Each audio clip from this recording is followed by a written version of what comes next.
So, as you guys know, I'm a dating coach, for want of a better term. A lot of people now, especially in the modern age, are relying and focusing on technology. So as a result, the cost is that you neglect some of those human skills that are important in building connections. So I think one of the skills to have is just be a good listener, like just actually listen to people. It's all right to be rejected, it's completely fine.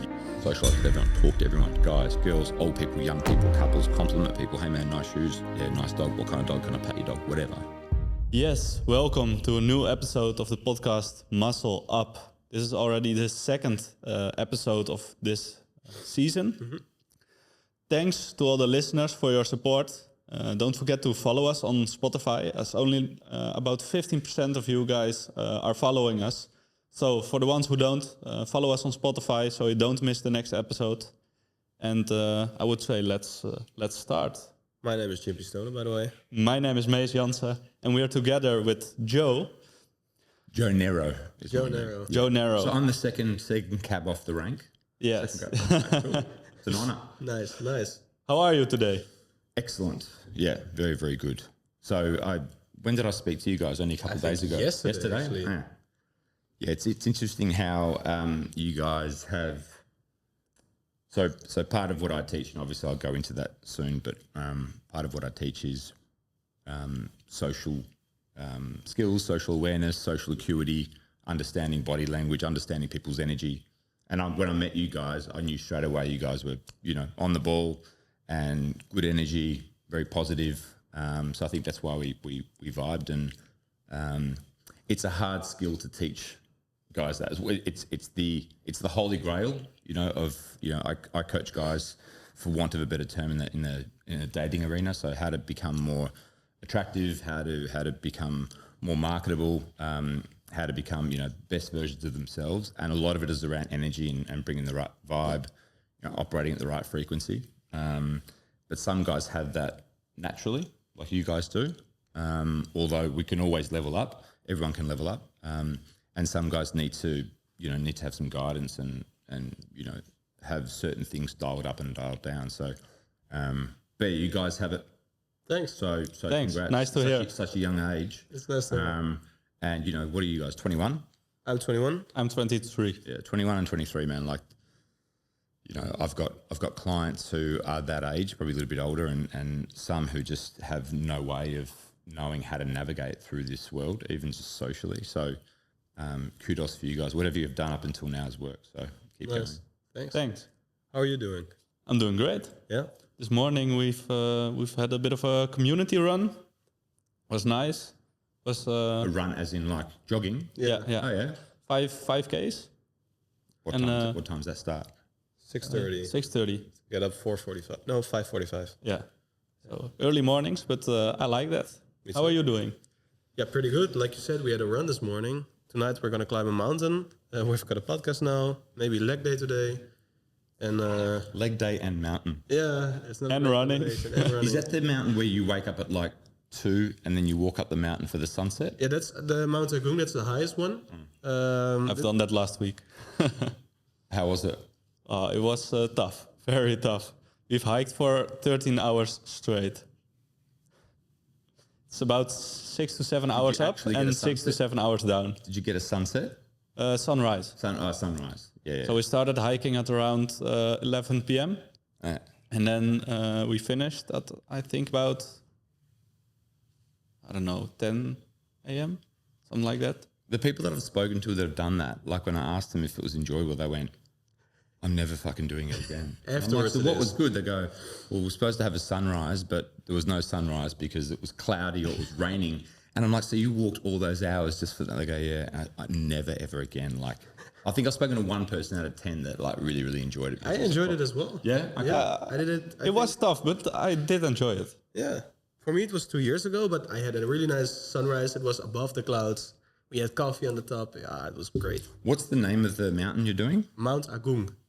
Agung. Agung. Yeah. But tonight we're doing the Batu Karu. Yeah. It's Karu. Yeah, it's one's a little bit easier. Yeah. So and for the rest, I've got a meeting, and we've got a UGC deal in the evening. So it's a busy day, but I'm feeling sure good. you want to do legs today? I'm not sure. We'll see how I feel. Okay. I'll also do it tomorrow. That's also good. What's a UGC meeting? User-generated content. User-generated content. So what happens is a company needs content for their business, for Instagram or TikTok or any other social media platform. They approach me or one of the girls and they ask, hey, can you make a video for us? And in exchange, we'll pay or give you some food. So tonight we got invited to a bar and we're getting free cocktails and tapas food. Wow. So we'll shoot some videos, but we can be there for free and eat and drink for free.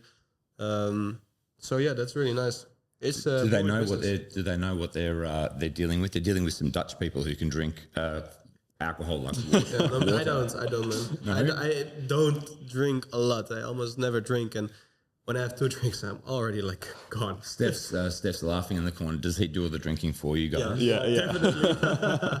Yeah, I think the Dutch and the Aussies are, when people say, all you can drink, it's like, are you sure you know what you're doing? Yeah, but I think it's beer. Beer is your national. You don't have, like, vodka is not big in your country, is it? No, we've got Jenever. Yeah. Jenever, jonge Jenever. Okay. I'm not sure if you heard of it. No, but I've heard of Heineken. Yeah. Do you know Bintang? It's also from Heineken. Oh, is it? Yeah, the mother company. Same with Birra Moretti is also from Heineken. Yeah, I miss Heineken. I stopped drinking a year ago. Wow. Yeah. Why did you stop? Heineken was my go-to. And so every time I'm out, I'm always looking for Heineken 0.0 alcohol, because it's the taste, and it also takes me back to my travel days. When I was your age, I backpacked around Europe. So whenever I had a Heineken, it'd always take me back to another time. There's some like taste foods that smells. Nostalgia. Yeah, exactly. It was like that.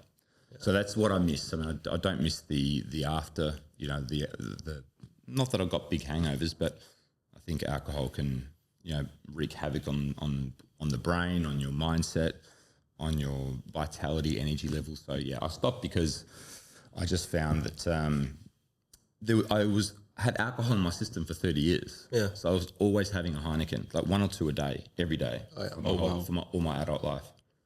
So I never got to a point where I was really drunk, but I always had easily a beer with my lunch, and easily a beer after work, and a glass of wine. So there's like three or four standard alcoholic drinks every day. Yeah. And then obviously with the Fridays and Saturdays. And when I thought of it like that, I thought, fuck, that's surely it's not doing anything good for me. And I stopped and everything changed. So sleeping changed, energy changed, became more calm, more grounded. I was able to have better conversations with people. I was able to appreciate like nature, things that I just took for granted and just was very dismissive of, or I would just not notice. I now notice. Oh, yeah, that's nice. So the alcohol, and I'm not trying to advocate not to drink. I think drinking in moderation is good, but for me, drinking had a huge impact, and especially on the fitness as well. Yeah. Maybe before we get further into it, let's ask the question: who are you and what do you do? What do I do? Who am I? Okay. So as you guys know, I'm a dating coach, for want of a better term. I'm in the what I teach. Mostly men. I mean, I do help some women, but it's mainly men that approach me. Is around how to navigate through the dating market, just to become a bit of a shit show. And a lot of people now, especially in the modern age, are relying and focusing on technology. So as a result, the cost is that you neglect some of those human skills that are important in building connections.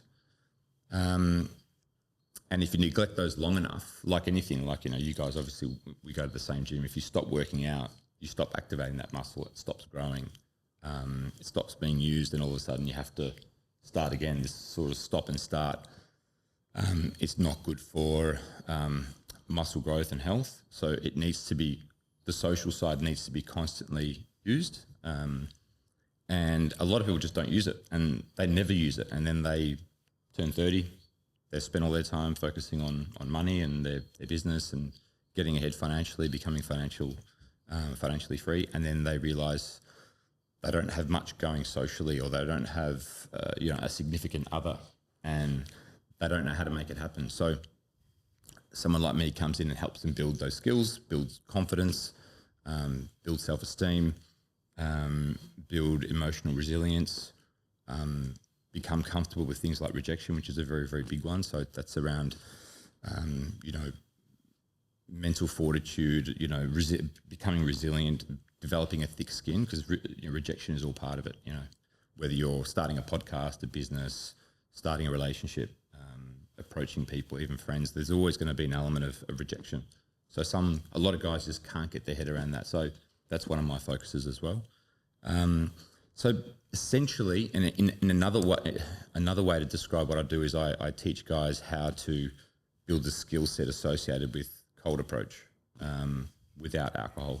So basically approaching women sober in a calibrated way, and in a way that leaves, regardless of the outcome, regardless of whether you form a connection with them or not, but leave the interaction better than what you found it. And those skills are really, really important in life, not just with women, but with making friendships, networking, with business, building confidence. So it has application in other areas.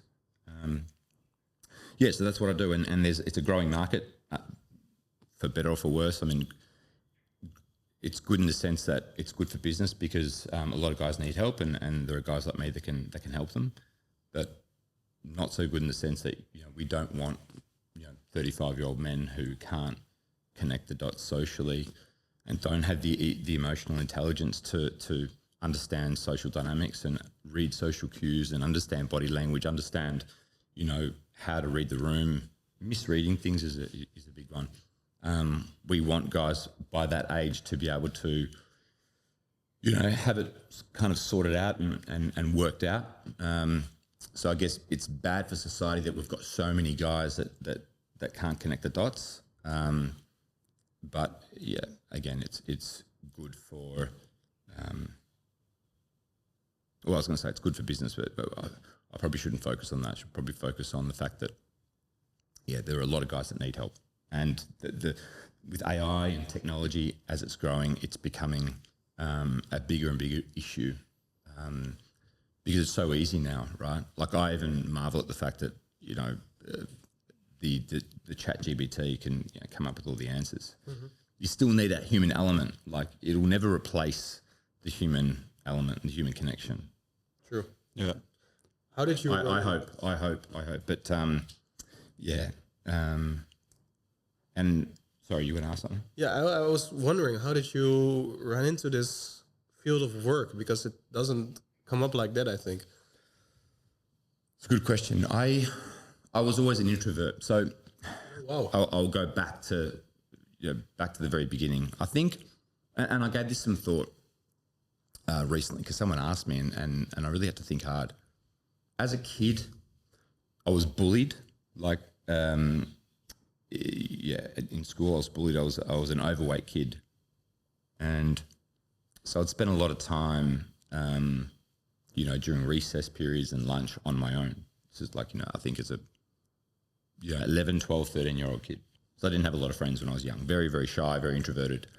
I'm not sure why that is. I think maybe it was because I was brought up by my grandmother and my parents worked and we didn't go to school until, we didn't go to preschool. I'm not sure. I'm not sure what, there was nothing traumatic that happened to me as a kid. I think I was a very shy kid. It took me a while to kind of come out of my shell.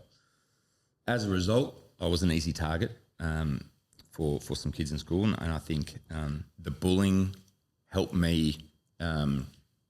So what would happen was I would try to anticipate when I was going to be bullied. So I'd have to read people. I'd have to read body language. I'd have to read sort of the signals, like, is that guy about to approach me and say something? Is this person about to tease, or is this person about to push me, or whatever? So I would spend a lot of time just observing people as a kid, just watching the room, watching people interact.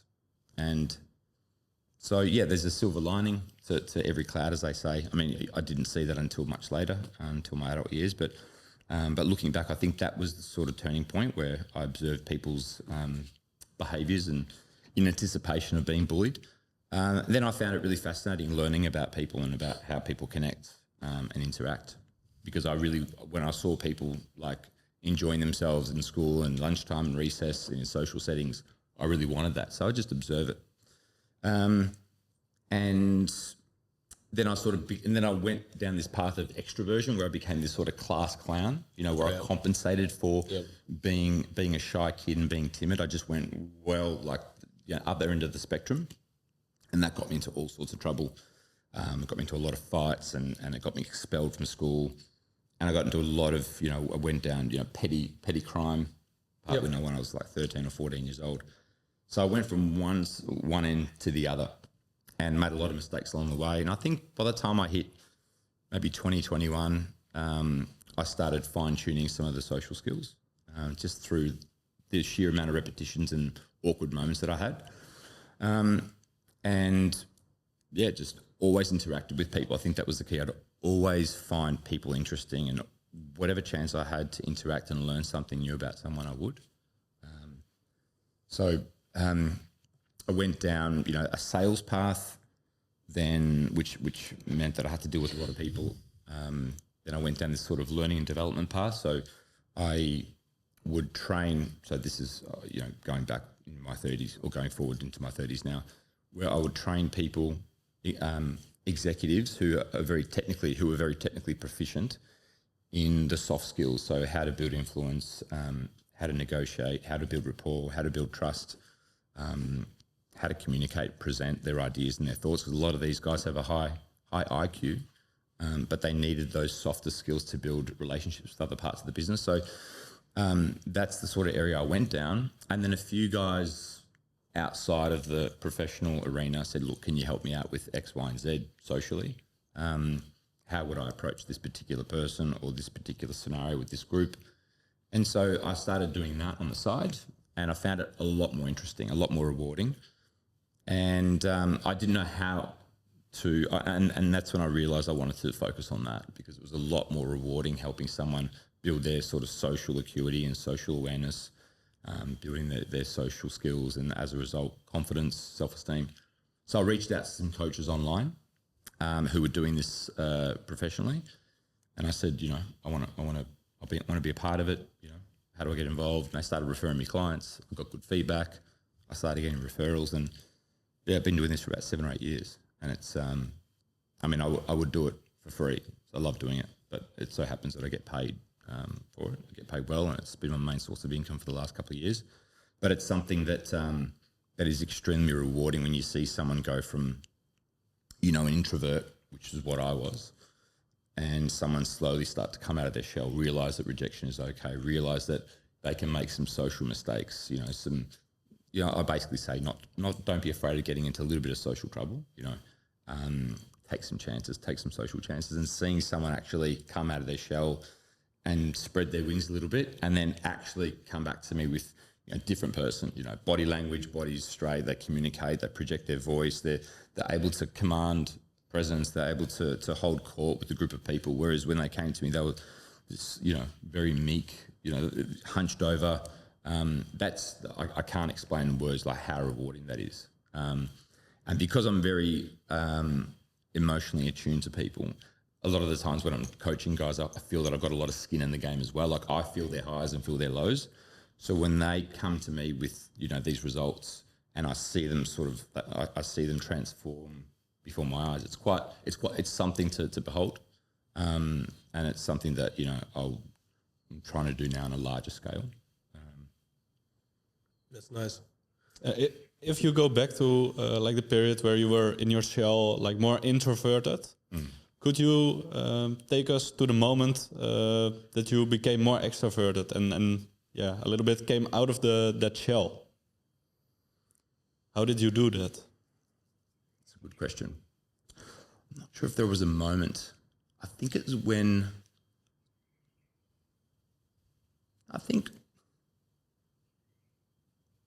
I just started getting a lot of recognition from other guys. You know, I started getting, and I was, at the time, I think maybe I was your age, you know, 21, 22, and I started getting validation, which is at the time I was probably seeking a lot of validation because I was an introvert, became an extrovert, and so there was a lot of wanting to be accepted and be approved socially and seeking validation. So I think what started happening was that people started recognizing my skills were something that they wanted as well.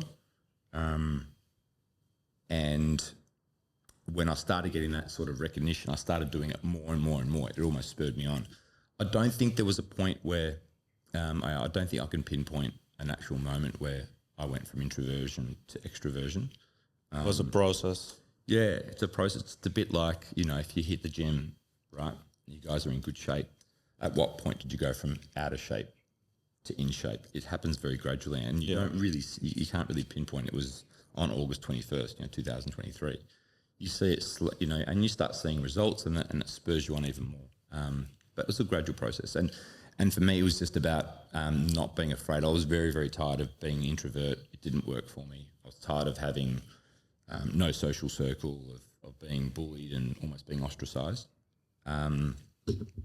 And so that kind of spurred me on just to do high repetitions, and I wasn't afraid of getting into a bit of trouble, because the alternative was the former, being an introvert and just staying, sort of mateless, for want of a better. I mean, I did have friends, but not, I didn't have the friends I want, the lifestyle I wanted.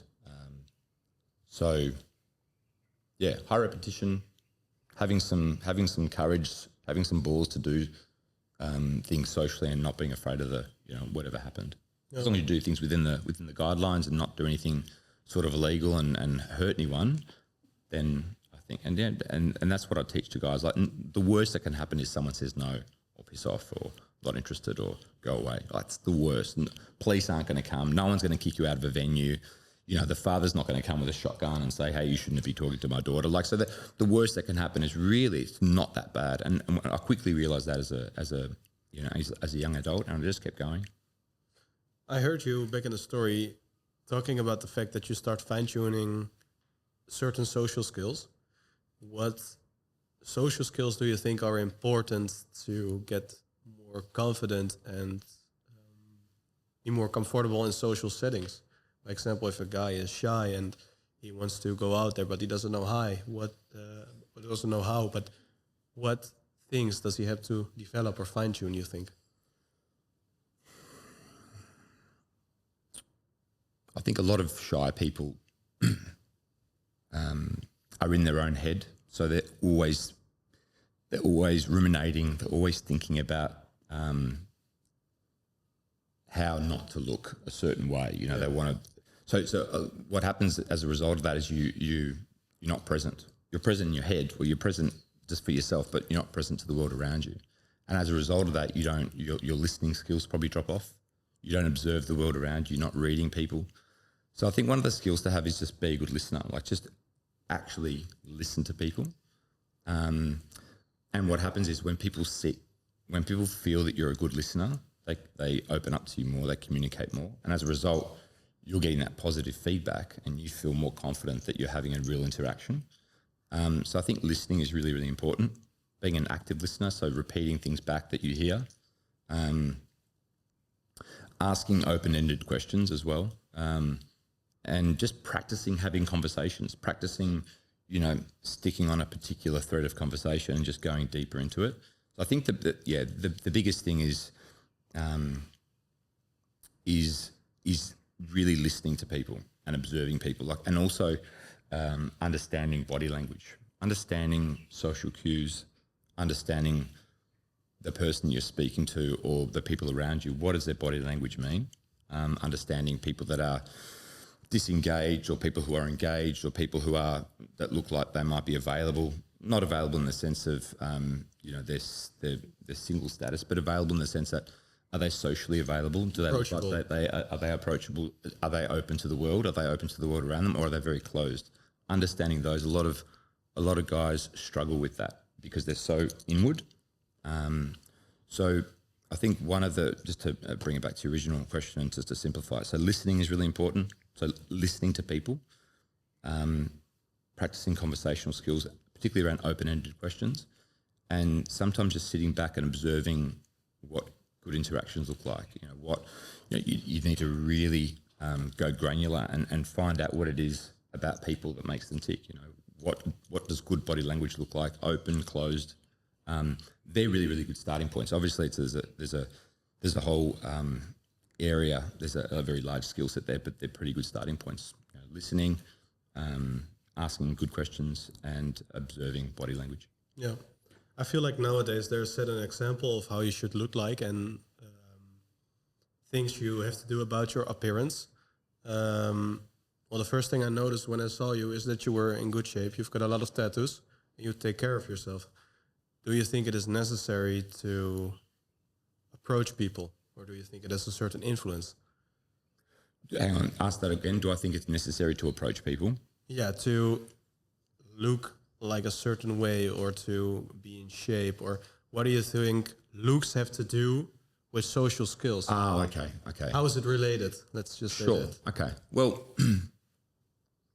I'll ask you, if you see two guys, all things equal, one guy's in very good shape and one guy's the opposite, he's let himself go, right? All things equal, they're both good guys.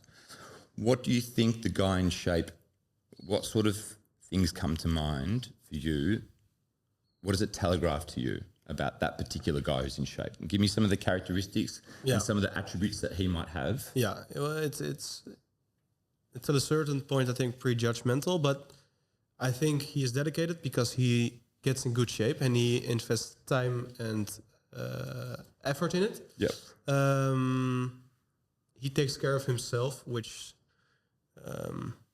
shows that he's present and think his health and his appearance is important. Yep. So I think those are the things that I could say. Yeah.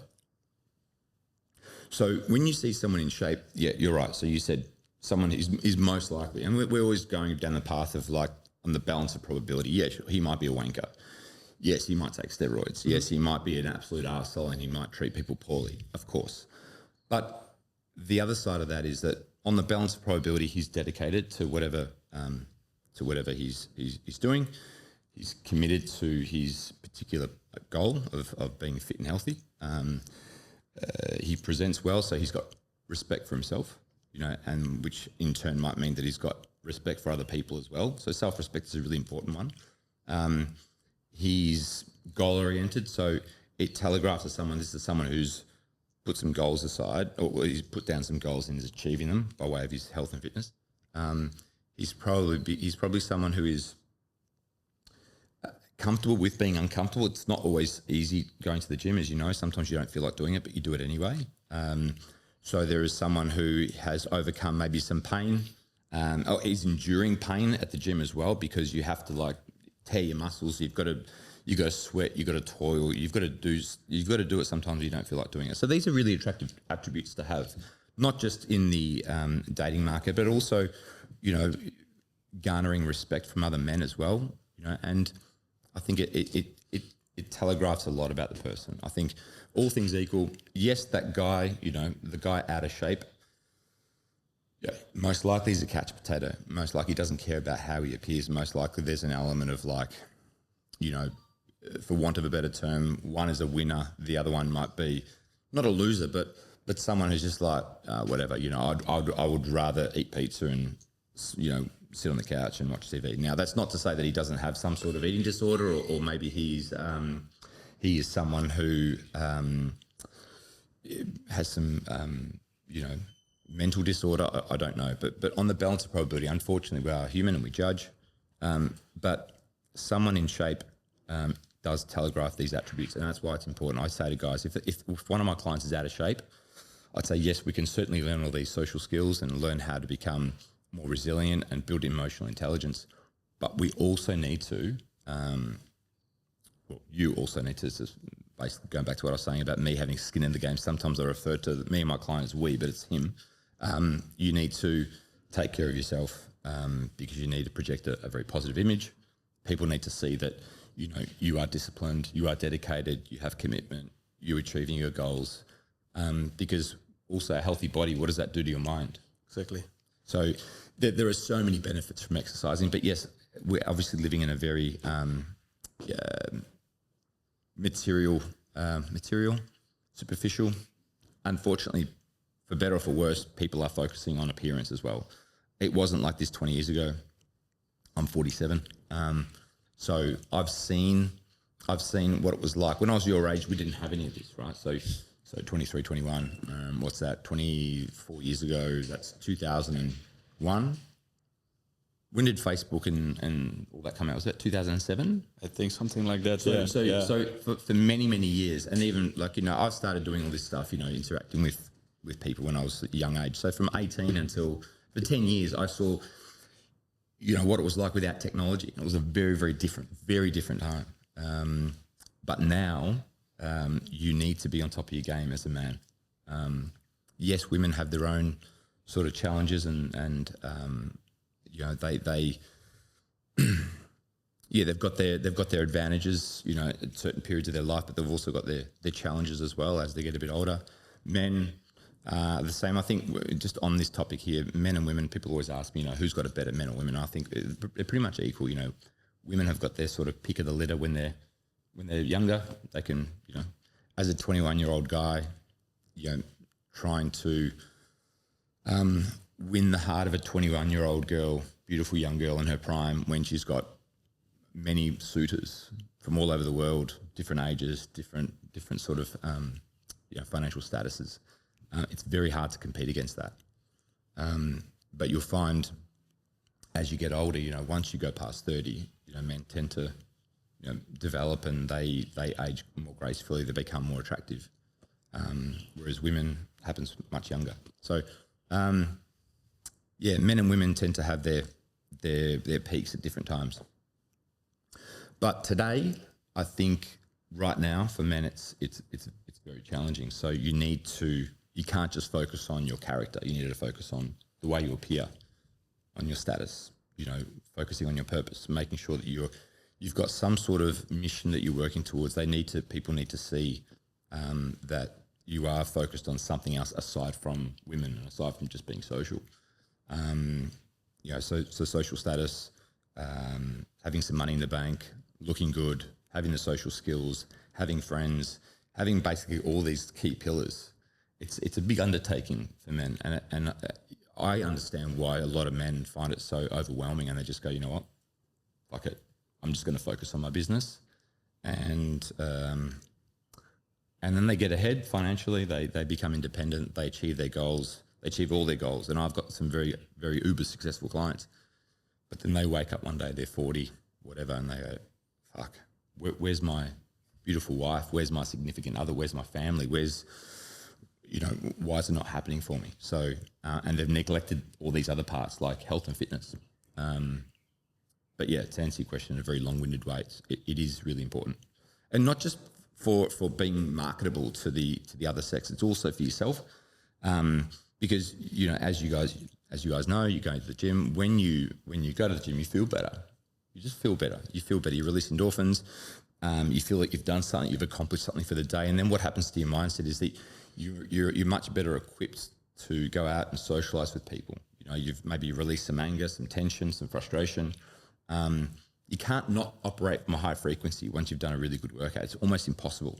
It's impossible to still be angry after a good workout or be tense. I have this thing. I try and get clients in to do gym sessions with me, at least one. And then what we do immediately after a gym session, just so I can show them, how good it feels to finish a workout, after you've kind of sweat and toiled. You go out there and socialize and just interact with people, and it's just a different vibe that you're putting out.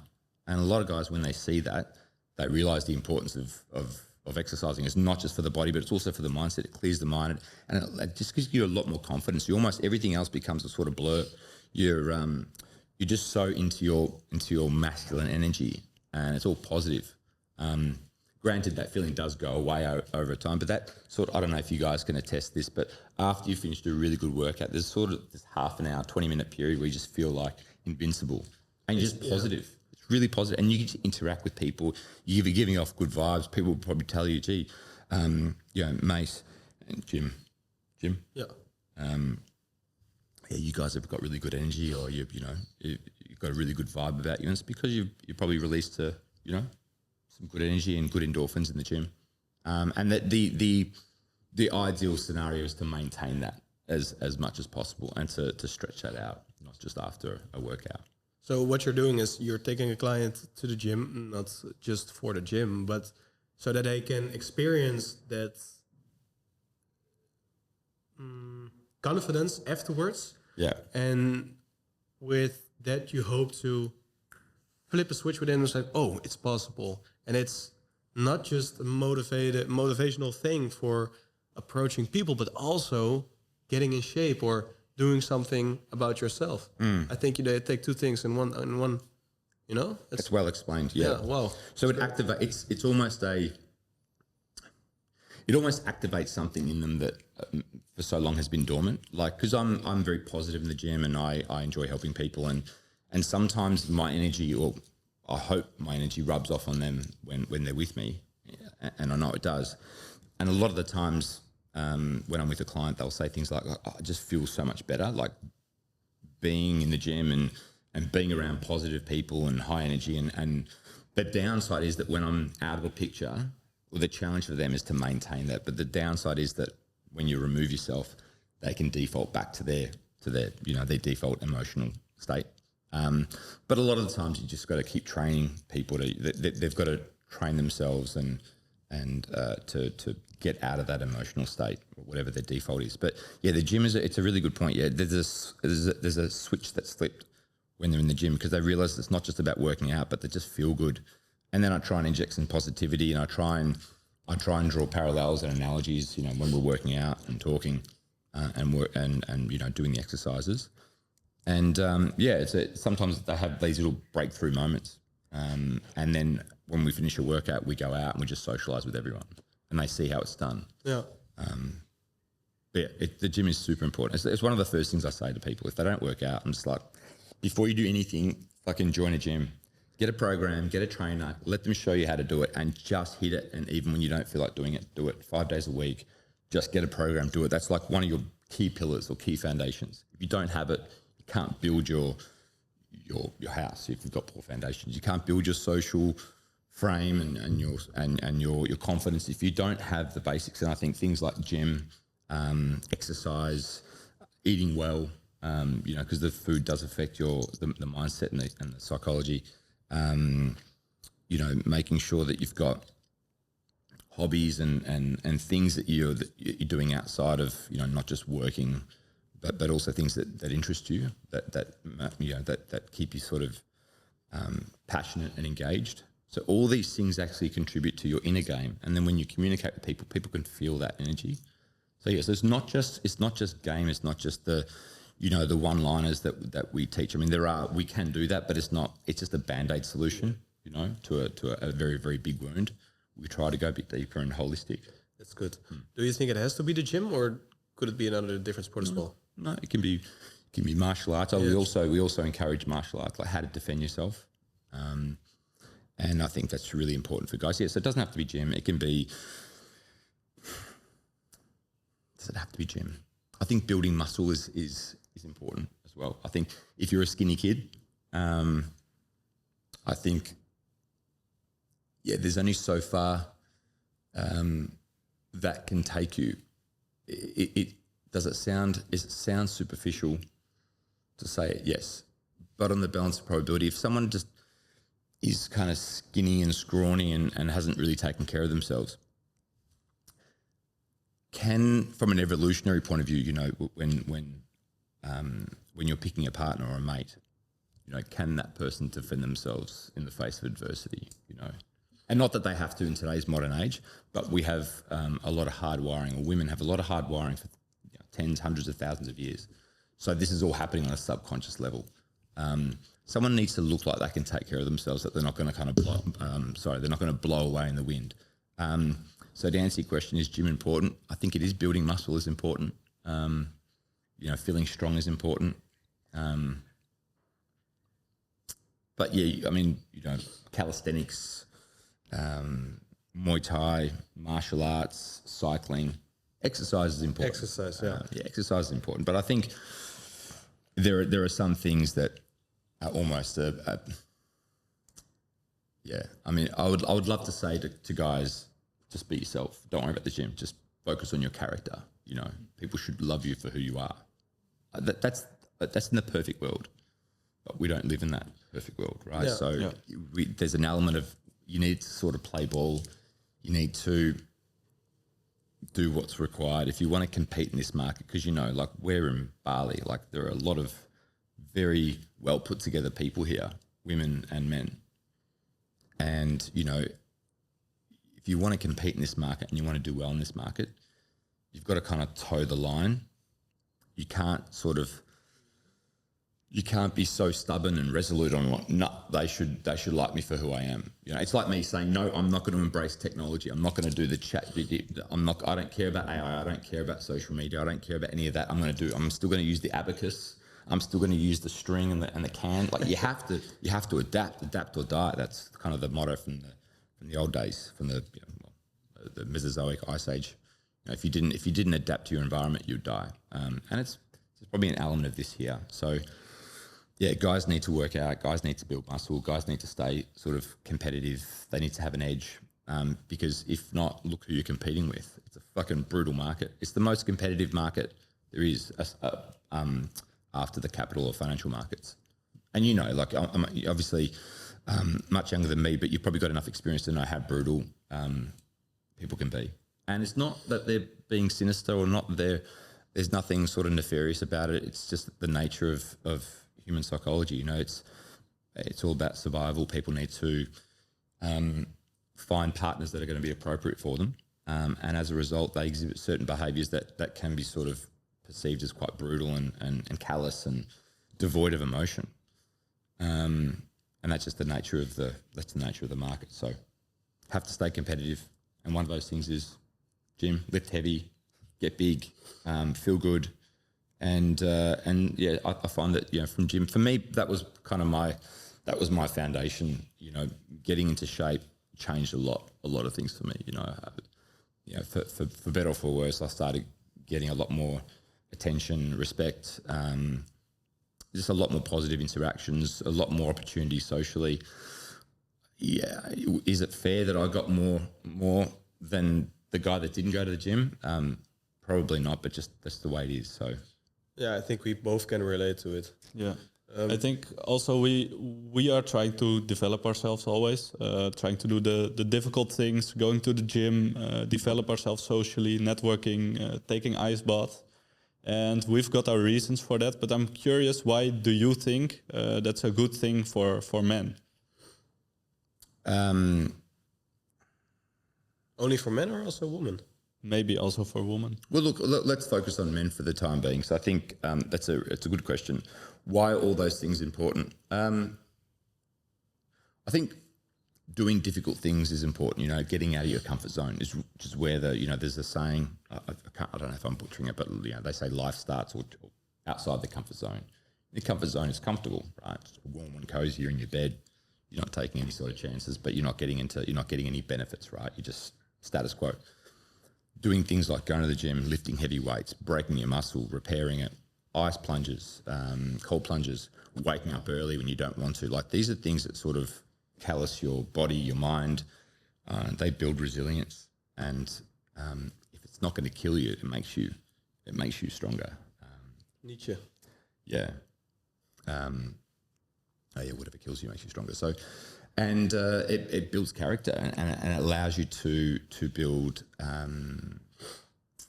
a thick skin, so that in times of adversity, you're able to handle those situations with more poise, more grace, with more ease, with patience. It has a lot of impact. These things that you mentioned, these physical things, have a lot of impact on your mental state and your way to handle things. And it's very attractive for men and for women. Like, when guys see it, guys will know when someone is well balanced in that regard, and it's an attractive thing for guys to see another guy that kind of gets it and understands it, and is not afraid of pain. Because in the battlefield, you want someone to back you who's not afraid of pain, not afraid of a bit of adversity. You don't want someone who's not equipped to handle pain and tough things. So these are attractive traits when you're making new friends, when you're attracting females as well. They see these things and they recognise them as traits that they want to have in their partner, so that they can protect them. I think it's good to do it for yourself, absolutely. but understand why you're doing it as well. Like, we're all trying to better ourselves and to be more, more attractive and more marketable to the opposite sex as well. I think that's, if we had to break it down, if girls didn't like guys who worked out, they like guys who just sat on the couch and ate pizza and had pot bellies, I guarantee you Obsidian would be empty. Guys would be watching TV, watching Netflix, eating pizza. If women didn't like, nice villas and nice homes and a beautiful pool, they like guys in cardboard boxes. Everyone would be living in a cardboard box. So there is an element of doing it for yourself, yes, but at the same time, you almost have to understand how these things work and how to attract, the best mate. I want to get into that because I think it's interesting. You travel a lot in Europe, and we're all living in a Western society, and I think a lot is changing. I heard you saying things like women are unconsciously searching for a man who's capable of defending themselves, etc., etc. I think that thing is slowly changing, or people want it to change. I'm not sure.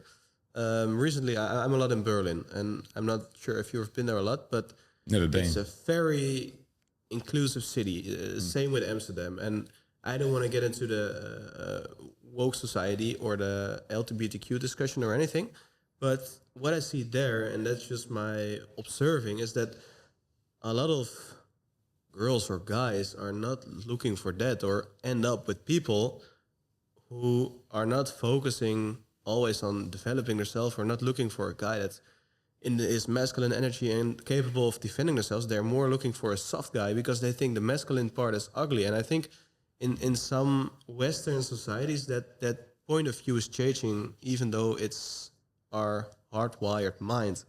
So then a point of discussion came forward, and that is that society is changing. And some people say, I think it's called conservative, stay to the old roots and stay like this and stay like that. But society is changing. Why don't we shift with it? How do you look at that? So you're referring to things like toxic masculinity, how masculinity, the word has almost become ugly or not ugly. It is. You're right. It's got these negative connotations like masculinity means. That's my observation. I don't agree with it, but predatory nature and he's going to have his way with me without consent. Like it's got some unfortunately negative connotations. Yeah. So as a result, guys don't lean in towards their masculine energy anymore. And what do? They lean in towards feminine energy, so they become feminized, and they start adopting these characteristics that are associated with females. So things like nurturing, care, love, agreeability, all these sort of traits that are associated with female energy and female nature, they start adopting because they feel that the masculine is going to work against them. Yeah. It's a big problem. It's a big problem in society, and I think it's hard to answer because you don't know the nature of you can't be a fly on the wall in these relationships and see how the dynamic is. A lot of them have love, there is a camaraderie and a companionship there. Are they able to complement each other with that masculine energy and the female energy? Like only behind closed doors you can see. I would argue it isn't. They've probably got they've got a connection. Do they have sexual attraction and chemistry? Probably not. I think it's important to, as a man, to lean into, the masculine energy, which is things like, being strong, being courageous, being ambitious, not being afraid of conflict, not being afraid to voice an opinion, even if it's unpopular. It's very hard to come across these things these days. You see a lot of guys just agreeing with everyone and appeasing everyone and just not wanting to sort of rock the boat.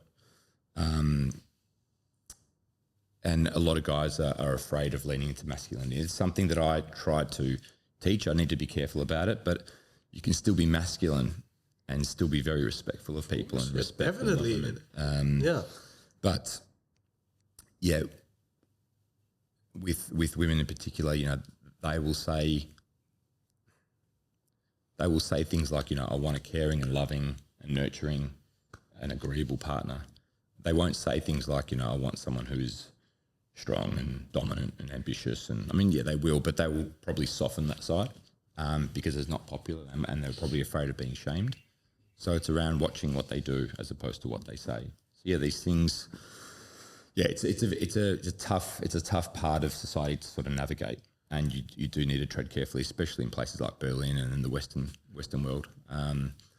But there's another part of the world out there that really embraces masculinity and embraces femininity, and there are women out there who say they want to meet a good man, a strong man, have children, and be a homemaker and raise a family and support the husband. And you can't say that in the West without being sort of ostracized or say, hey girl, you can do so much more than that.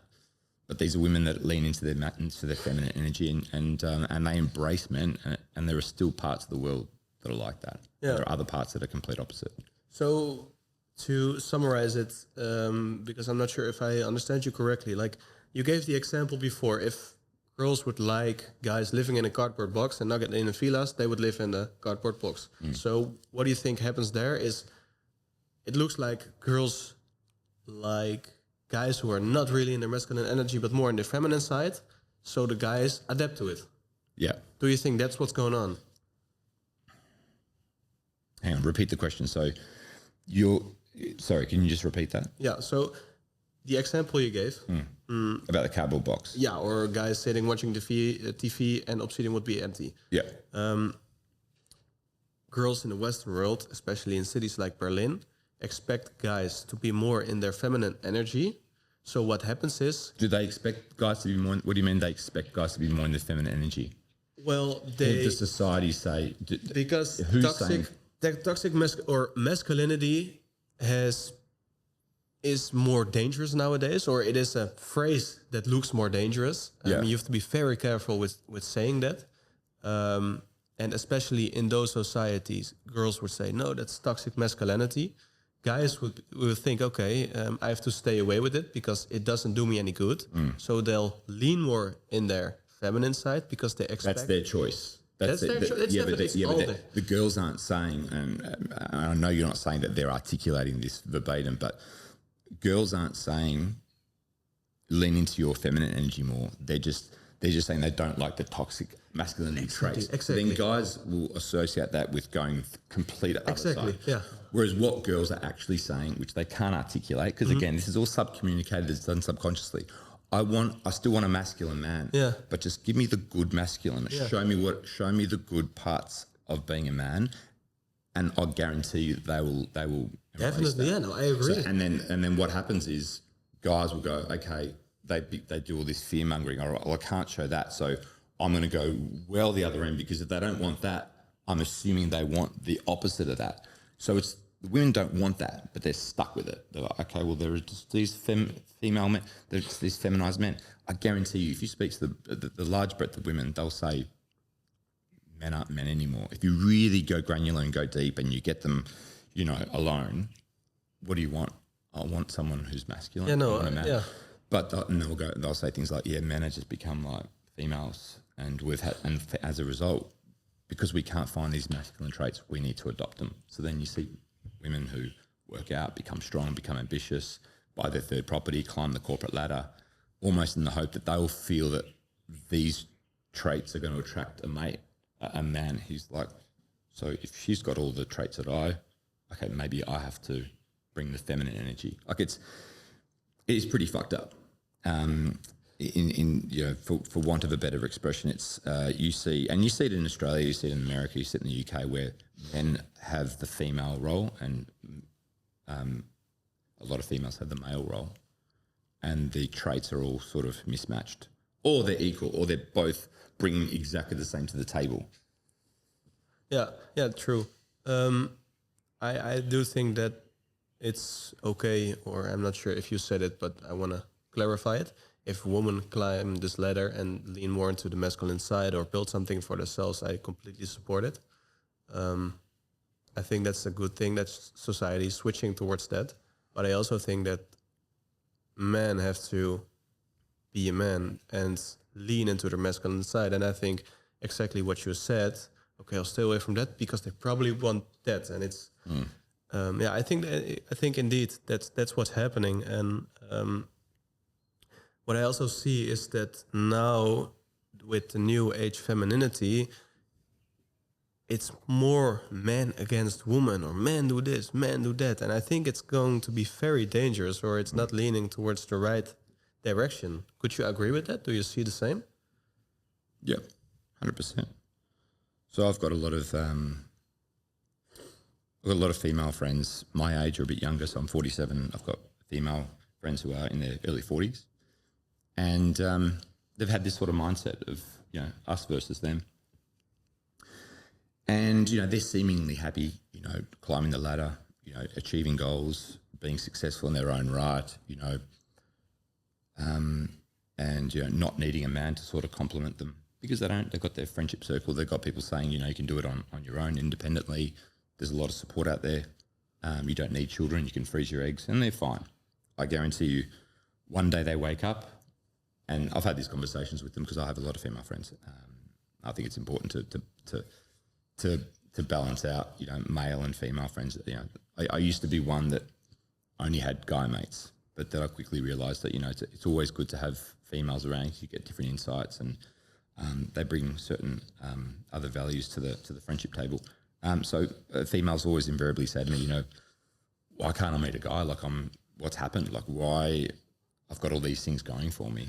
And it's hard to have these conversations because they've sort of been misled in a way, like that you don't need a man, that we don't need them. It's us versus them. It's a really sort of I don't know, like. A toxic way of thinking. It is toxic, and it's unfortunate. It is really unfortunate. It's very sad because we've always needed each other. We always bring different things to the table. We bring different qualities to the table. We complement each other. We don't need to be the same. We're not the same. True. Right. And it's not to say that one trait is more valuable than the other, but we form this sort of, it works symbiotically or works as a synergy. That's the word. So male and females always bring out the best in each other when it's done in the correct way. But the sort of equality has gone a little bit too far. Us versus them. Women don't need men. It ends up biting the girls in the arse. And it's not just them that suffer; it's the guys that suffer as well. That don't have the opportunities to mate and to pass on their DNA and have families. And I'm not sure what the solution is, but it has to be sort of addressed. True, definitely. Slowly and bit by bit and carefully, because it's a very it's an uncomfortable topic, and a lot of and it's a topic that a lot of people don't. It's a topic that not a lot of people like to talk about. And so I commend you for bringing this sort of to the forefront, because it's especially young people wouldn't know how to sort of handle this topic. So kudos to you guys for sort of wanting to tackle this area, because it's really important, and it's important that it's addressed, and steps are taken in place to help guys build the skills so that they can feel confident and feel comfortable being masculine. Masculinity doesn't need to be this sort of negative thing. You're not going to become a rapist or a predator or a bad dude if you become masculine. You're just going to lean into your natural tendencies and traits. And I think that the biggest thing is just making sure everything's done in a calibrated way. You have respect for the people around you. I think that's the most important thing. But there are so many positives with leaning into masculinity. True, and I think we work best in harmony. Yeah, 100%. 100%. I've been to parts of the world where. So, I relate it back to myself. I consider myself a masculine guy, and I'm certainly embrace a lot of those. I try and lean into my masculine energy as much as I can. I try not to censor myself. I try not to overthink things or second guess myself. I just do what kind of comes naturally. And when I'm in my home country, being Australia, at times or oftentimes I'm treated with some caution or suspicion, just because of my my personality, my character. A lot of the guys in Australia are similar to the ones that you described about. They're sort of they're very into their sort of femininity or feminine energy. They walk on eggshells. They don't like to take too many sort of chances and social risks. So as a result, they sort of play everything safe. I've never really been a play it safe guy. So when I'm at home, treated with a bit of suspicion, caution. I don't get a lot of positive reception from. I do get positive, but not as much as what I used to, particularly from women and also from men. When I travel, however, and go to certain parts of the world where those roles, the feminine and male roles, are still in place, I get a different reception. My personality, my character is embraced. It's almost like it's fucking weird because it's like I'm not changing, but I've got one part of the world that is a bit like, okay, we're just going to be a bit apprehensive or cautious about this guy. Let's just give him a wide berth and not be in his way. Another part like embraces it and wants more of it. And I always get people approaching me and they like the energy. They like my vibe, and there's the masculinity is almost celebrated, and it's almost, a lot of people say, and this is not I hear this quite often, is like it's refreshing to have someone who has these masculine traits and isn't afraid to show them. Is that also why you take the guys you coach to Eastern Europe? Because there the masculinity, the more traditional ways are more embraced? Yeah, it's also a lot of these places are, they have these more traditional male roles, female roles, the intergender, the polarity is still there, which is really important for attraction. Like the whole north-south pole, the electric energy. You've got the negative and the positive. Not to say that female or male is negative, positive, but you've got these opposites, right? And they attract. Yeah. So you still have these traditional roles. They're a bit more social. They embrace people who are forward, who take chances, who show courage, who exhibit all these sorts of social skills and traits. Whereas in other parts of the world, it's a bit like, hang on, you can't do that, you can't do this. You've got to be careful what you say. So all of a sudden, you default to walking on eggshells, and you can't be yourself. So places like Eastern Europe, Central Europe, South America, parts of Asia. Yeah, there are still parts of Western society that sort of have these pockets of areas, but for the large part, I think the West has got a big mountain to climb. Then I'm gonna play the devil's advocate here. Not that I agree, but to introduce a different perspective. Back home in Australia or in Western part of Europe, you say that people approach you with cautiousness, or in Western, so in the Western culture, so Australia, or particularly Australia, yes. Exactly. Okay, so let's just say that society is changing towards a different end of the spectrum, and Eastern Europe is still staying like it was. Why don't you change with Australia and go with the new age society or whatever? Why isn't that good? I don't like it. I don't want it. It means I've got to dumb myself down. I've got to water down my natural traits and skills, and I've just got to be someone that I'm not. It's just inauthentic to me. I'm not being true to myself. Yeah, and what if people in those societies now have to walk on eggshells because the gender roles doesn't fit them? They don't feel like being themselves. So they're almost forced to be other people that they're not comfortable, or they almost feel compelled to be other people just so they can fit in. No, like I'm not sure if I understand your last sentence correctly, but like the how Australia is now, the way you don't like it, maybe they like it now. Maybe because they like it. Yeah, because they don't have to walk on eggshells anymore, and now they can be themselves. But they do have to walk on eggshells in Australia. You think they still do? Yes, that's my point. They have to walk on eggshells. Okay. Yeah, they have to be careful what they say. They've got to be politically correct. They've got to censor themselves. They can't express their opinion without being ostracized from the group. They can't express a strong opinion, even if it's valid, without being called to HR and having to apologise for the person who identifies as a cat because they said something about cats. No, they do need to walk on eggshells. And we've got this thing in Australia which is called tall poppy syndrome. You heard of that? No. Cool. I'm going to butcher this again, but so poppies are a flower, and they all grow. They all flourish when they grow in harmony, right? Grow level. And when one poppy grows too much, the farmer cuts it because it's going to affect the growth of others. So when you're a little bit different, when you're a bit out there, when you've got character, when you express an opinion, if you are someone that's sort of sitting as a bit of an outlier, generally in a country like Australia, you make people feel like uncomfortable, insecure. You bring their insecurities to the surface and they feel it. And then all of a sudden it's like, okay, let's just pop that person down a bit. If you don't, that person's out, or they're not part of the social group anymore, or something happens. They're going to make you feel uncomfortable. And naturally what happens is that person wants to fit in and wants to maintain their livelihood and their friendship circle or whatever else, then they need to kind of shrink themselves. Yeah. That's called tall poppy syndrome. In Dutch, It's very prevalent in Australia, very prevalent. In the Netherlands, we got a similar saying, which is just be normal, then you're already crazy enough. Yeah. So Okay. if no one wants to go this way and people can't be themselves anymore, why does society change towards that? Why is society changing towards that? Or what? Yeah, why do we walk on eggshells now? Why are we so woke if no one wants it?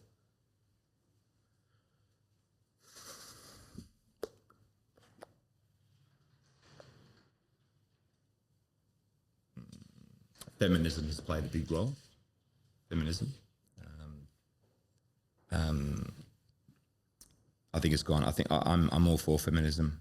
I think there are different waves. I don't know too much. I can't talk to the topic in too much detail. But I know feminism has gone through sort of different stages. I think we're at third or fourth wave feminism, where it's really you know, us versus them. We don't need men. Yeah, I think that there's a large element of like men wanting to appease women, and that's done on a very large scale.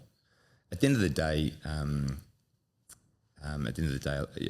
men are they can be the weaker sex and the more appeasing sex, especially when things like sex are at the end of the transaction. We heard of this thing called sort of white knight syndrome, where guys defending the honour of women and defending women, all in the hope that they might win favour of that particular woman, so that something might happen. So there's an element of that on a very large scale in society, where we need to appease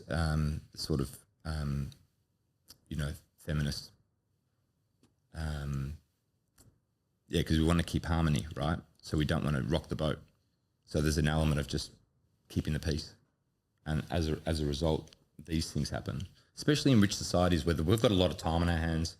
The middle class can do pretty well. So there's a lot of you've got spare time, maybe too much spare time to start nitpicking and becoming a Karen and saying, okay, there's something wrong with here. And a lot of people start meddling and start saying, let's fix this, let's fix that. People start having opinions, and I don't know how it happened, but it's happened very quickly in Australia, very quickly. I don't know what the starting point was, but I know that it's not for me, and I know it's not for a lot of people, because if I can't be myself, then I'm not being authentic, I'm not being congruent, and I'm just going to be a different version of myself that I won't be happy with. If I'm not happy, I'm not confident. If I'm not confident, I can't convey certain traits that I want to convey in conversations, and I can't have those connections with people. Mate, I didn't mean to interrupt you. You're gonna ask me something.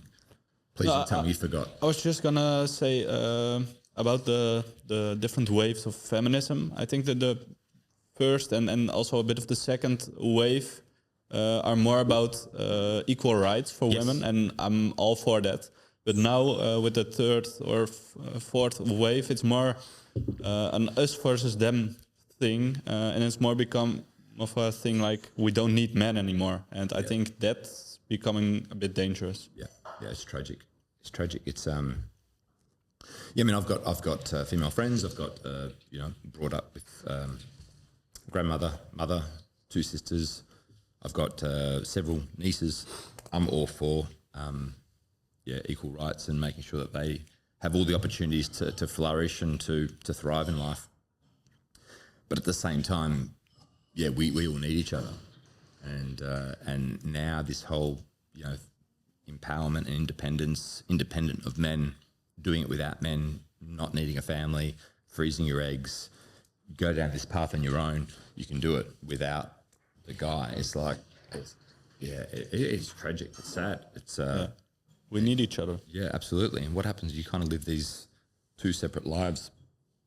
A guy. There are a lot of guys that just kind of walking around sort of aimlessly and feel that he's not needed, he's not valued. And in some cultures it's more pronounced than in other cultures, but I don't know. I'm not sure what the answer is. It's like I said, it's the dating market, the sexual marketplace has become it's a minefield, it's a shit show. It's really difficult to navigate. Even for me, I'm always learning something different, something new, and I'm just trying to do what I can to help guys based on my experience. But I think one of the main things is leaning into masculine energy, doing it in a way that's that's within the parameters, it's respectful, and not being afraid of it. A lot of guys just petrified of leaning into that, to the point where they go to the other side. They become feminized. No. And that's not the answer either. That's not the answer. A woman doesn't want a guy that in touch with all his feminine side. She'll say it because it's kind of, it's kosher and it's above board and it's not going to invite shame. But women still want those masculine traits. Yeah. Make no mistake about it. I'm going to ask a simple question where the answer is really difficult nowadays, I think. But I think you have a great explanation. What is a masculine man? Masculine man.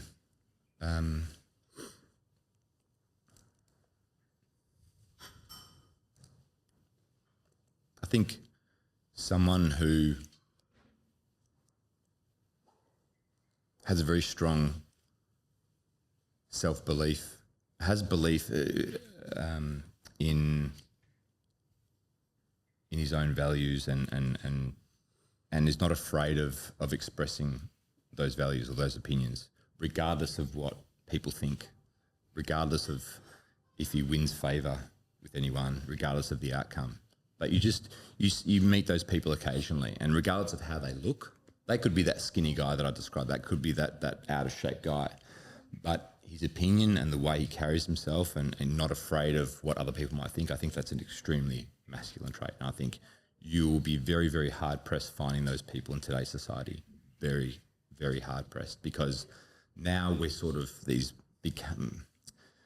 where technology is almost generating these these bots, right? Where we're saying the same things and we're thinking the same way. We don't want to sort of rustle any feathers, and you just know that that's not their opinion. It's just something that they heard, or a nice little sound bite, or a bit of language they heard.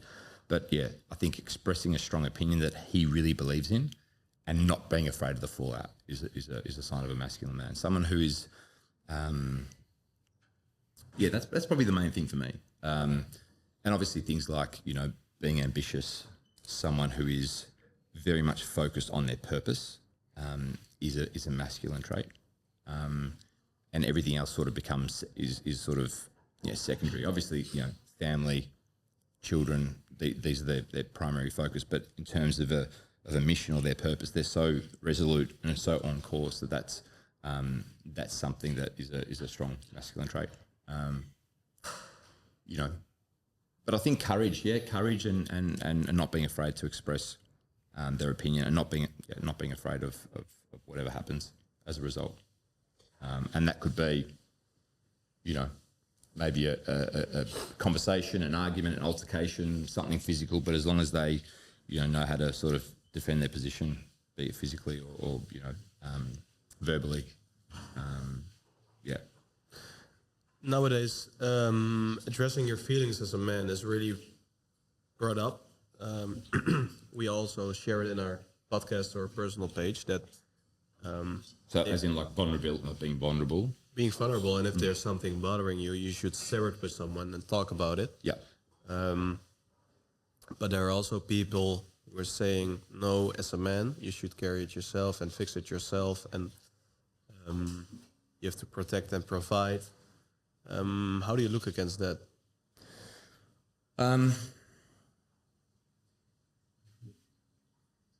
Yeah, I think it's a bit of a paradox because vulnerability is an attractive masculine trait, but at the same time, vulnerability can be considered as a weakness, and it depends on the context, right? So vulnerability in and of itself doesn't mean that you're going to be masculine and non-masculine. So if you are struggling with something at work and you've got a partner and maybe something's happened at work and you express to your partner something that happened and you become emotional, you start crying, you're like, this is what happened and I'm not happy with this and I don't know how to handle it. Yes, you're being vulnerable, but are you really handling it like a man, or should you be like handling that stuff on your own or speaking to someone else about it aside from your partner? I mean, is she going to see that as an attractive trait in that context? She might go, well, why can't he just handle it? Most guys will just handle that sort of situation on his own without expressing that to me. Whereas if you speak to, I don't know, a woman and she's telling you a sad story about, you know, a partner or a family member or a dog that recently died, and the man starts crying because he relates back to when he was a child and he's not afraid of showing the tears. That's attractive. He's not afraid of showing that emotion. He's being vulnerable, but he's being very empathetic and he's very in tune with her emotions. So it's almost a different sort of vulnerability. So it depends on the context, but I think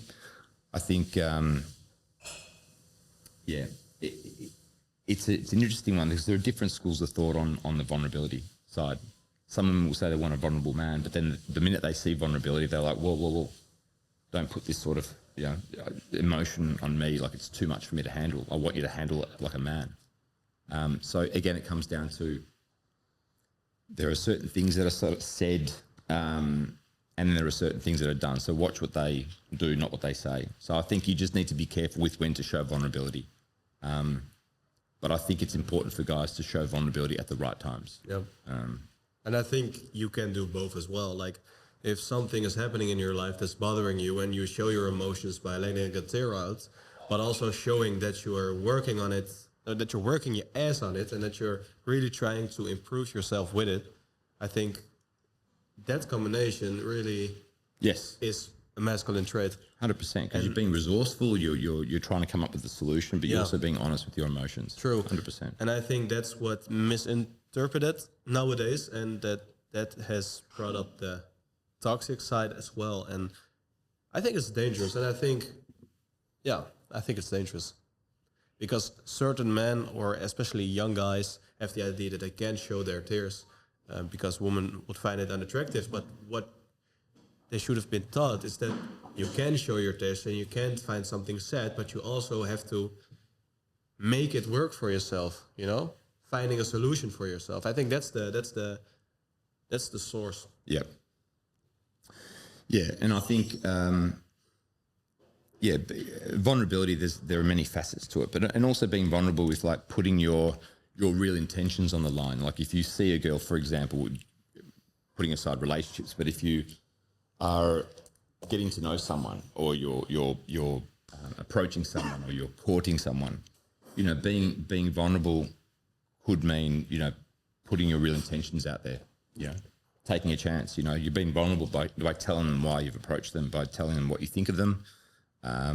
Whereas some guys might skirt around that. They don't want to show the vulnerability. They want to almost avoid that side. That's showing their real intent. And it's almost like it's a bit of a way of getting in the back door, or being a bit conniving by not showing your real intent. Yeah. Whereas the guy being vulnerable, he's like, you know, I'm putting myself out there. This is me. You know, I'm opening myself up to either real acceptance or rejection. And that's attractive, right? A guy that puts himself out there is like, you know what, this guy's actually had the balls to approach me when I've never been approached like this before. He's done it in a calibrated way. He's telling me why. He's telling me his intentions. Like, shit, that almost builds attraction in and of itself, just the act alone. So a guy that would normally not sort of, you know, come up on a radar, all of a sudden, just the act of being vulnerable and being masculine about it and doing it with confidence and calibration is a very, very attractive trait, and it's something that I try to encourage guys to do. And as a result of that, you know, there's a high risk, but there's also high returns. So there's a high risk of her just saying, look, yeah, absolutely not. Or like, fuck, this is really good. Like, this is really refreshing. Yeah.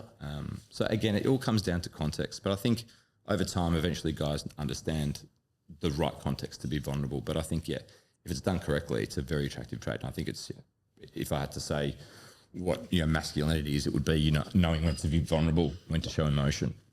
Because it shows someone who's very comfortable in their own skin, who can show emotion, but also knows how to sort of come up with their own solution, be resourceful. Yeah.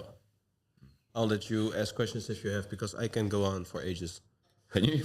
Yeah. I don't I want to make a little bit of a side step because one of your tattoos caught my eye. Have you read The Courage to be Disliked? It's a heavy book to read. Yeah, I have. I mean, I've listened to the audio. I think it's a good 18 hours or something like that, or maybe even longer. I can't remember if it's Robert Greene. I know it's the Courage to be Disliked. Because the circle on your right arm, it's like exactly like the cover on the book. Yeah. Don't ask me what my tattoos mean. I just like the designs. Okay. Yes, I design them. I draw them. And I'm like, I want a circle here. I want something there. I want something to accentuate the shoulder muscle. So if you ask me what they mean, I don't know. I mean, they do have personal meaning, but I don't like talking about my tattoos. It's just like, put them on. They look good. I feel good. Yeah. I think that the book also But it's a good book, yes. aligns with your view of getting out there, being uncomfortable, developing your social skills. Yeah. Yeah, I think even the book alone, the title alone, speaks volumes. The Courage to be Disliked. You're not going to die if you're disliked. You're not going to end up in jail. You're not going to.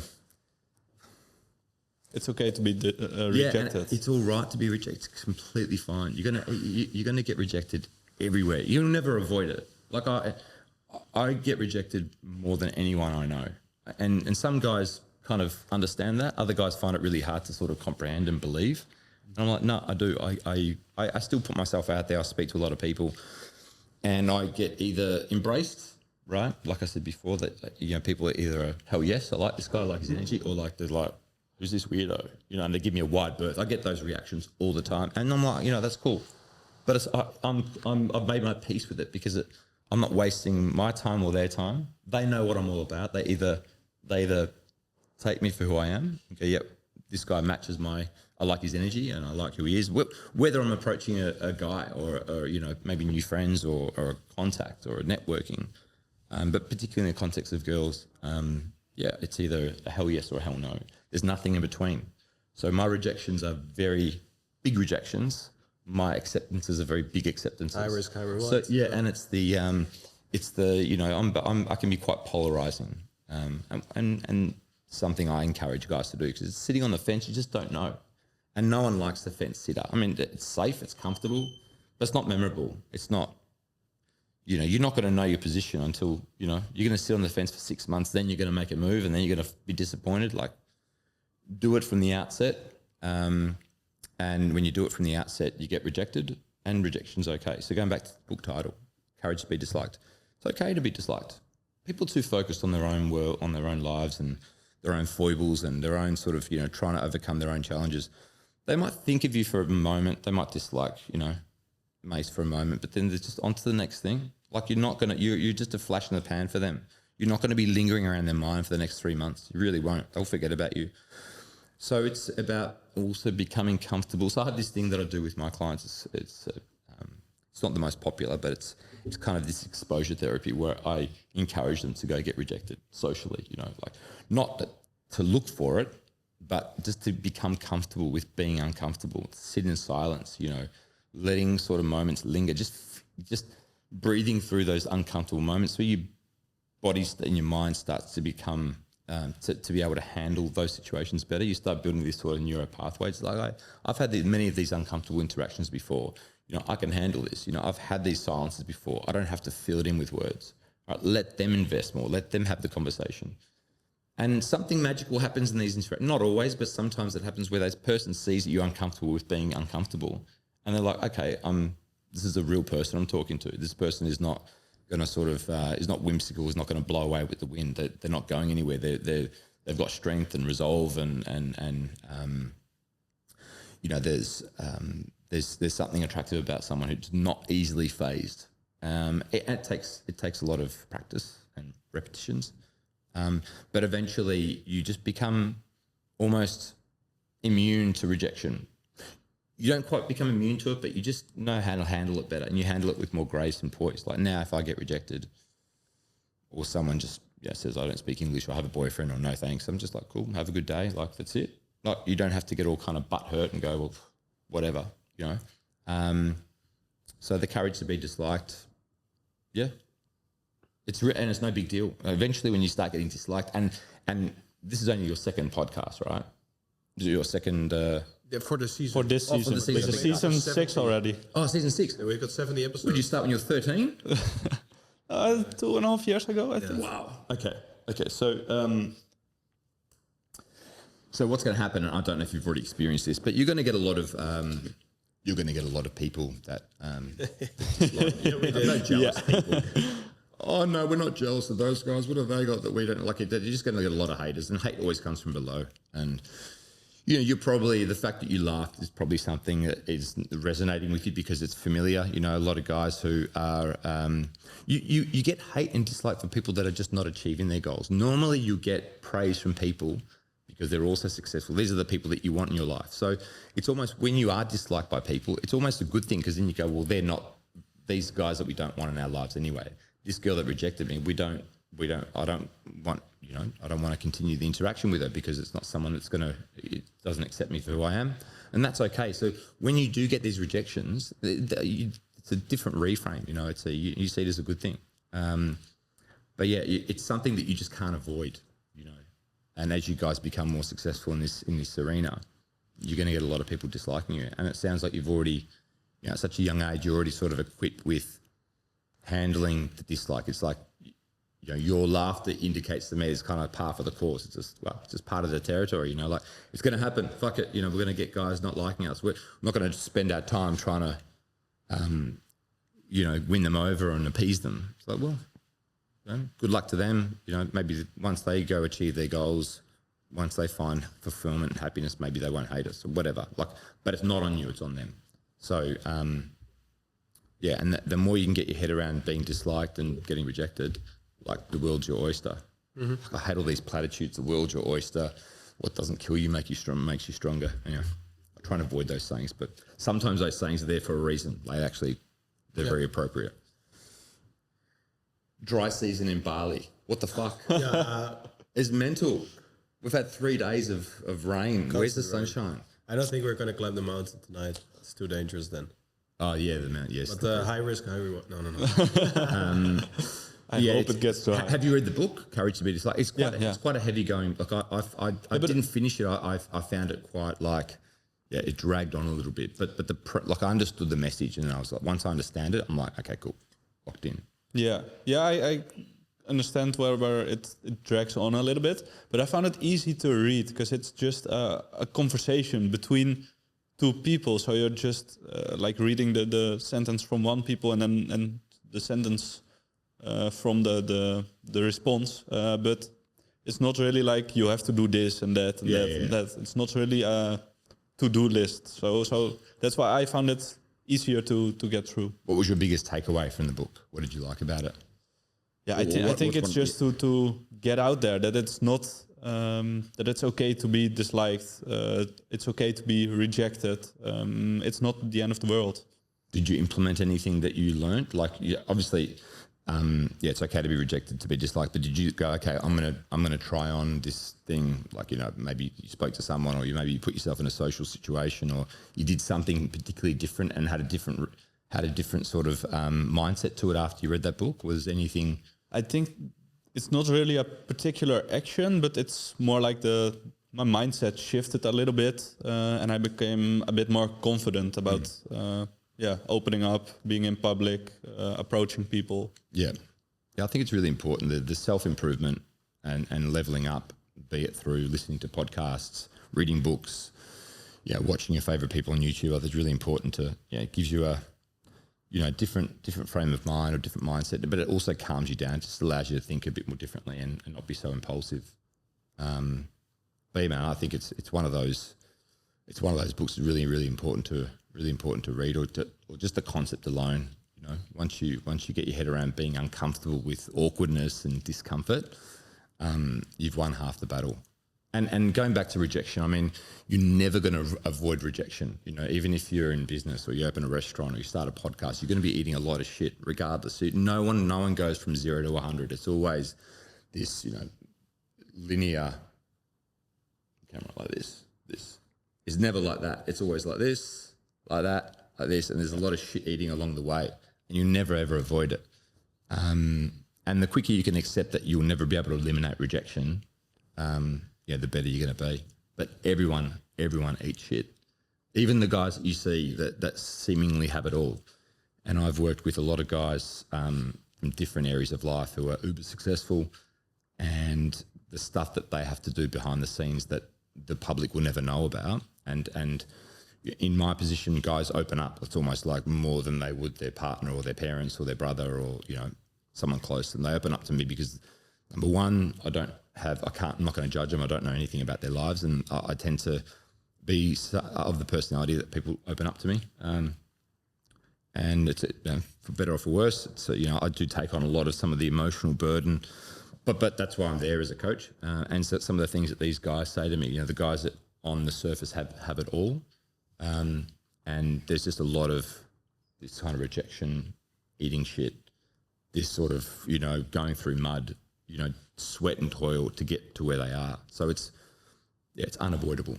And a lot of guys they get comfort in hearing it, because a lot of guys have this perception that you look a certain way and you're a certain person that you don't experience rejection. Everything you touch turns to gold. Guys who don't know me might think that I'm, very successful with all my social interactions, but the reality is it's a very small percentage of my social interactions that flourish and they're very successful. The rest are just like, experiments or mistakes. Not mistakes, but they're just awkward, or they just don't go anywhere, or they fizzle out, or they're just like, nah. People just like, they just, I don't even register on people's radar. So they find that hard to believe. They also find it refreshing, and they almost find it as it gives them permission to then go out and get rejected and feel comfortable. So this thing that I do is called exposure therapy. I go out, tell guys, go get rejected, go speak to that person, go try and get rejected. And the irony is, or the paradox is that it doesn't happen. They don't get rejected. They're just pleasantly surprised. Like, the people respond really, really well to them. Not always, but it happens often enough that that exercise is warranted, like where they quickly realise this is almost this switch that's flipped in them. It's like, okay, rejection's not such a bad thing, and it didn't happen the way I thought it was going to. And when it did happen, it wasn't as bad as I thought. Shit. And it's almost they had this kind of breakthrough moments. And they're these sort of epiphanies they have that it kind of puts them on this different, trajectory. And it's amazing when that happens, because you can actually see people switch from there to there. And it's like, oh my God, this guy's on his way. Like, and at that point, that person doesn't really need more coaching, because they're done. Yeah, it's nice. It doesn't happen all the time, but it happens where you just see someone go, oh my God, this person just changed before my eyes, because they had that sort of moment. It's a very powerful, like it's a really rewarding thing to see, almost emotional, like when you see a guy change, because a lot of guys get emotional as well when they feel that they've changed personalities and their character, and they're able to sort of come into their own. It can be quite an emotional ride for a lot of men. But yeah, one guy at a time. On this sort of topic, and what do you guys find are your challenges as young guys, in your early 20s? I know that you're in a relationship. Mm-hmm. You're a single guy. So what do you find? I'll ask both of you. What are your thoughts on the dating market at the moment? So, what are your biggest sort of fears or apprehensions about it? I'm not really actively looking to date at the moment, because I'm just working, working on myself, working on my company, the podcast. But what I've experienced, and also other guys are experiencing, is things like Tinder, where like 90% of the women go for 1 to 10% of the guys. Yep. And so a little portion of the guys get all the women, and Winner takes all. very Winner big takes all, yeah. portion of guys just get Invisible. nothing. So I think that's dangerous development. Not a very equitable market, is it? No, and that's also I think the our own fault as guys, maybe because guys lower their standards, and that's why women can just swipe, and every swipe they get swiped back, and for guys it's more difficult, I think. Yep, and you're right. It is guys' fault. It's not women's fault. I mean, we're both genders are not to blame, but there's no real blame that is fixed on anyone. But there is an element of guys not sort of standing their ground, or they just keep lowering their standards. They keep appeasing. They keep wanting to, make women happy. Like whatever it takes to get favour from the female, they'll do. So they tend to compromise some of their standards or their values or whatever it might be. And whilst it's all kind of an online game, this all sort of replicates in real life. It's all real life stuff, because when you go out and you meet these people, those women still have the same standards. You know, make no mistake about it. They're not just thinking, oh, okay, it's just online. It's like, well, if I can get, a lot of attention and some sort of connection with a chat who's a 9 out of 10, and I'm, a 5, then that's going to become my new standard. And I'm not going to look at these guys that are at my level or just above. I'm not even, they're invisible to me. It has devastating effects on the dating market and to the society as a whole. It means people aren't hooking up, and a small percentage of the guys are like a winner takes all, and it's not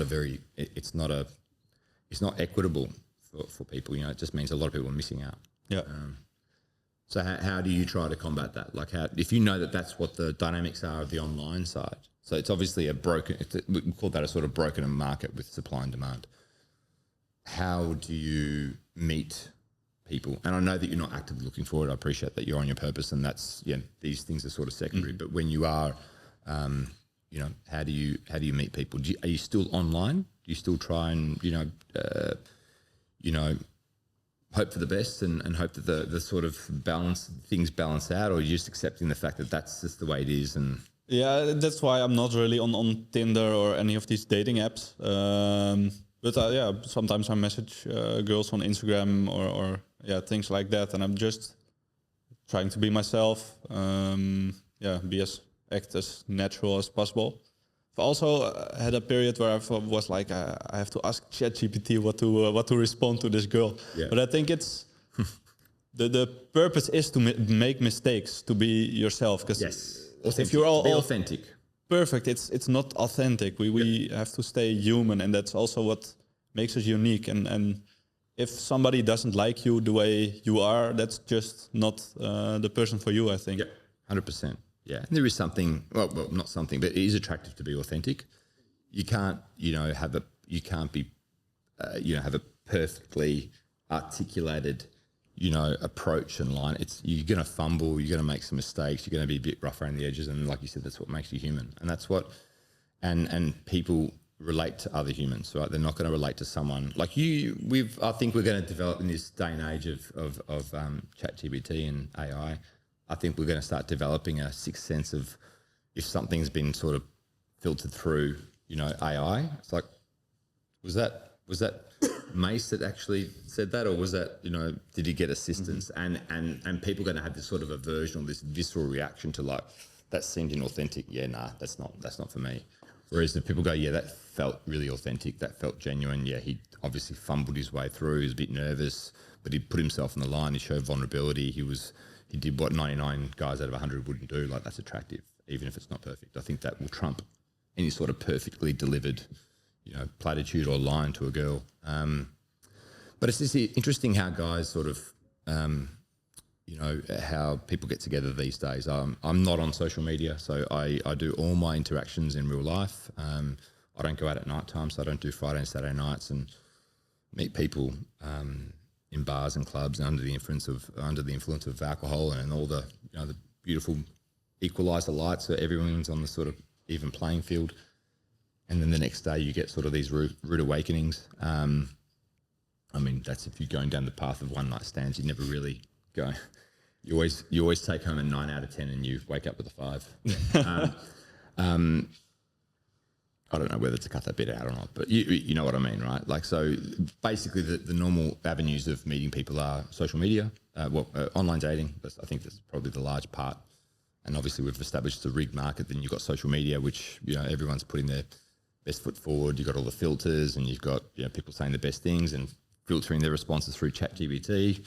And then you meet them in person. It's probably a, not a letdown, but you might go, oh, it's not the idea of the person that I thought. And all of a sudden attraction might drop, or it might just become neutral at that point. Whereas, when there's this sort of build up online, because a lot of people online are they're liking the idea of the person, the perception of the person, their imagination's running wild, and then they meet them and it's very hard to live up to that expectation, right? Yeah.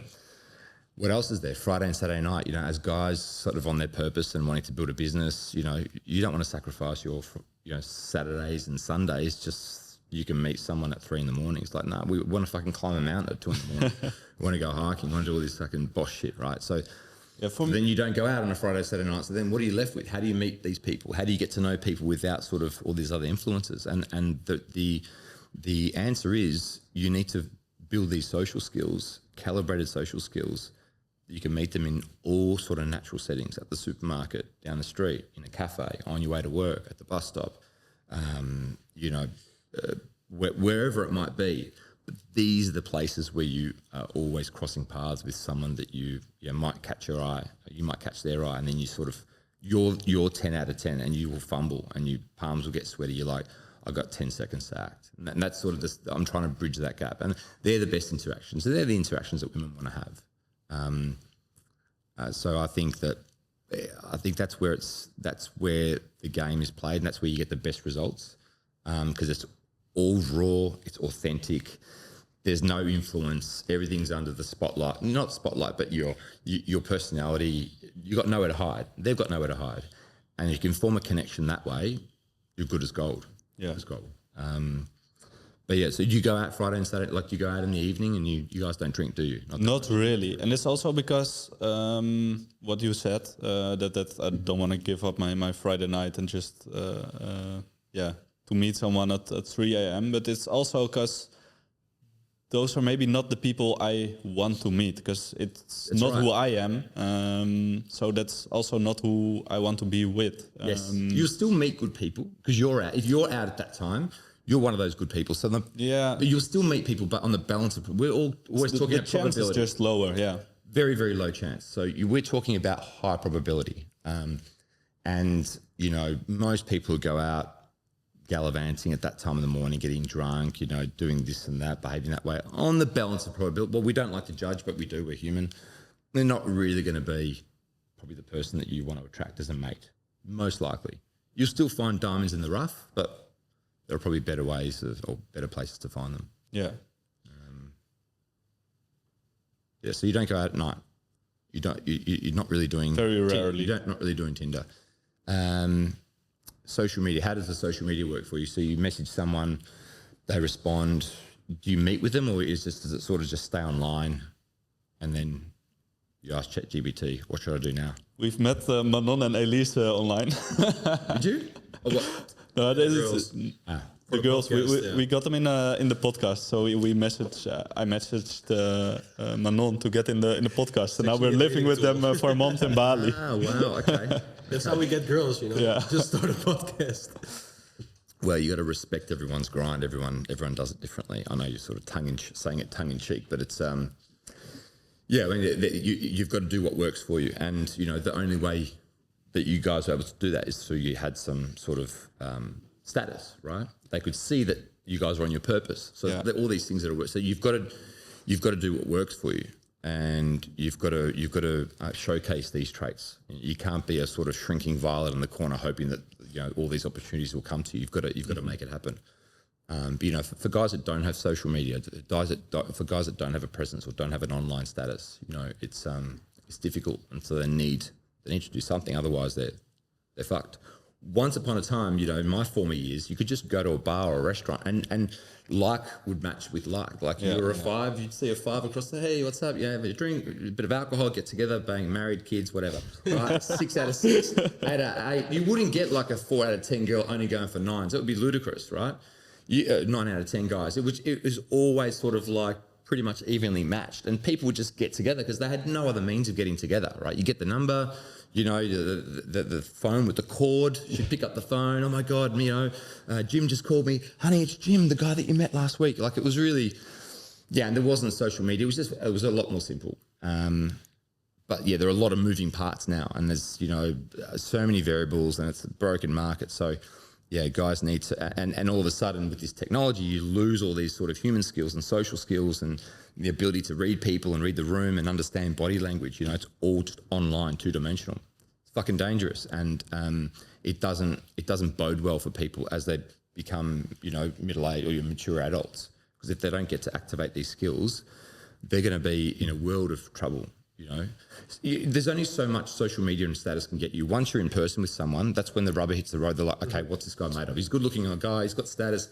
What's he made of? You know, let's see. He puts down his phone. Can I have a conversation? Can I connect? Can he build rapport? Mm-hmm. Is there attraction there? Does he really hold the conversation? Is he someone that I want to, you know, go along on an adventure with? You know, and most guys, even the guys you see from a distance who seemingly have it all, especially a lot of guys who have a very, very big online following and presence, and they look the part. I know a lot of these guys, you know, personally, and a lot of these guys struggle socially. And if I can see that they're struggling socially, the women will see it, and then they'll go, hang on, this guy should have it all. Like he should be congruent, like congruent meaning that his behaviours and his action matches the way he's perceived online. Like everything should sort of match up. So the girls will have this sort of preconceived notion of a guy. Then if the guy comes across as this kind of introverted guy with no social skills and really, really timid and shy, they're like, hang on, there's something amiss here. And then all of a sudden, yeah, nah. Have you heard this expression? Yeah, nah. It's an Australian thing. We go, yeah, nah. That's how we say nah. Yeah, nah. So it's important to then build those skills in person.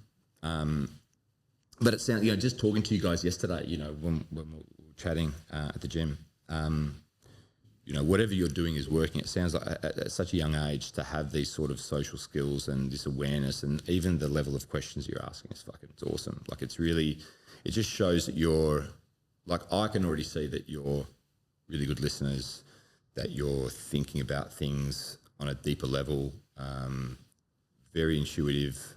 These are all really, really good traits. And these are the sorts of traits that I'm trying to bring out in guys. So, but yeah, it's sad, and it's also probably surprising to a lot of people how many like middle-aged guys need help. You know, especially you've probably understood the importance of technology, but you've also understood the importance of keeping it real as well. Keeping it 100, is that what you guys say? Oh, keeping it real, yeah. Keeping it 100 is also another way of saying keeping it real, isn't it? Yeah, I don't know. I looked it up. I I kept hearing it around in Bali, and I was like, "What the fuck does this mean?" I went on Urban Dictionary, and it said it means keeping it authentic, keeping it real. So keeping it real and making sure that you still get to develop and practice these skills, super important. And if you combine technology and the human skills, you're off, mate. You're off. I still want to answer your question. You asked me, so that gave me time to think as well. Because you asked, like, how is the dating going for you guys? Well, on Tinder, my profile is doing really good. Mm-hmm.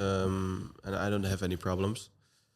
In real life, I try to get out there and approach women when I'm fucking scared, because I think it's good for yourself, and also try to approach men and create a conversation, just to accept rejection. Mm-hmm. And it's still stressing me out. It's still a challenge, but I think it stays like that.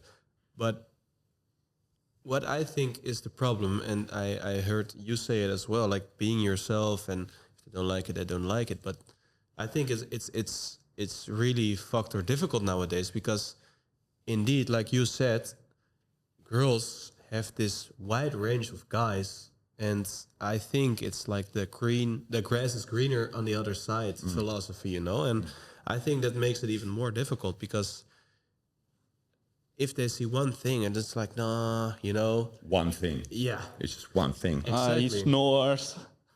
It's one thing. Yeah. So He breathes. He whistles when he breathes. He breathes weird, like that. yeah, it's like, and I think with social media, with the filters and everything, and everyone is showing their best life and their best traits, it looks like everyone is a 10 out of 10. And when they're in real life and you can't hide anymore, and it's like, nah, because there's this guy and he's got this and this, you know.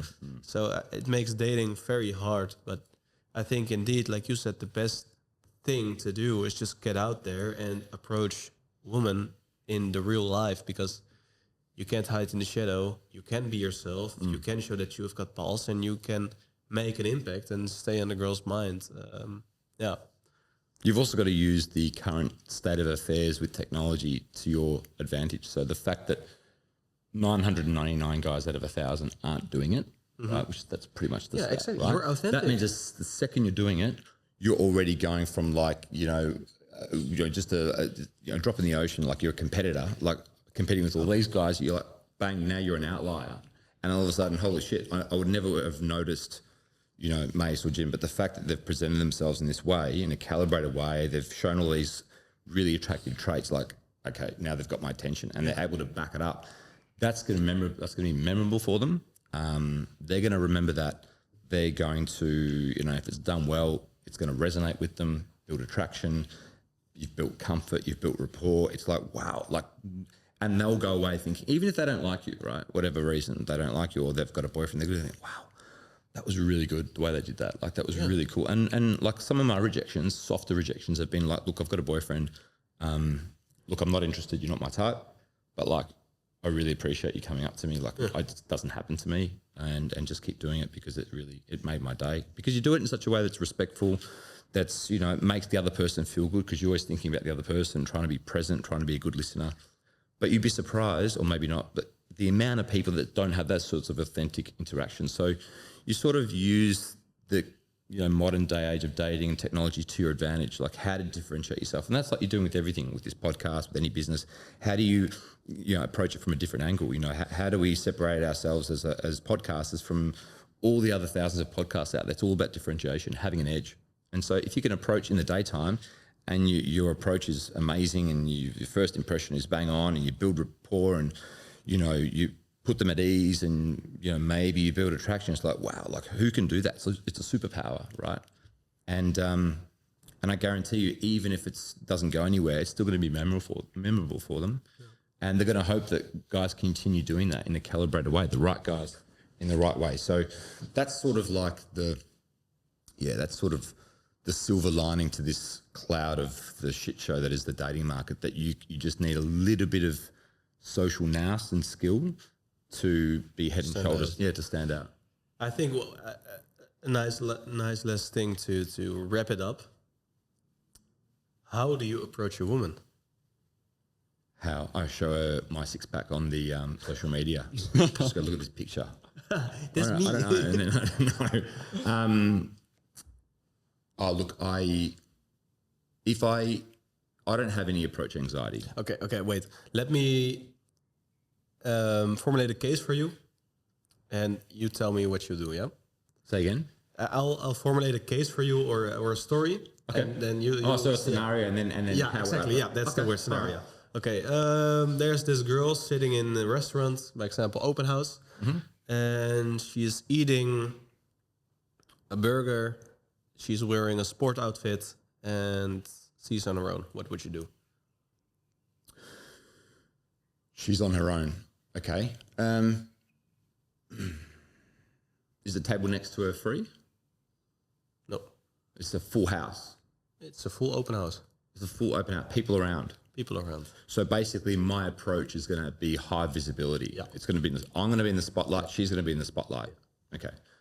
I would firstly need to understand what kind of person she is. So is she someone that likes the spotlight? I would have to make the deduction based on her body language, right? And also need to read the room. Has she glanced over at me at all? Does she know I exist? I don't know. No. Okay. I would probably the first thing I would do is I would look for some signals, anything, any touching of the hair, any touching of the neck, any sort of head turning, anything to indicate that she's available. So if she's buried in her burger or her phone and she's not looking up at all, right? I'm assuming she's an attractive girl and there are people around. She's not looking up at all, right? What does that indicate? What might that indicate if she's not engaged with the world around her? She's not open for communication. Okay, maybe what else? What else could it mean? Boyfriend. Yes, okay. So then there's a different way to approach it. Now, I'm not going to make that assumption 100%, right? But I also am not going to approach her given that she's not engaging, there's no head bobbing, there's no sort of open face, there's no touching of the hair, there's no like just observing the world around her. It's not a interaction that's going to, it's not the sort of body language that would invite an unsolicited interaction. Okay, so there's that. I still want to approach her because she's beautiful and she's my type and I like her vibe. What would I do?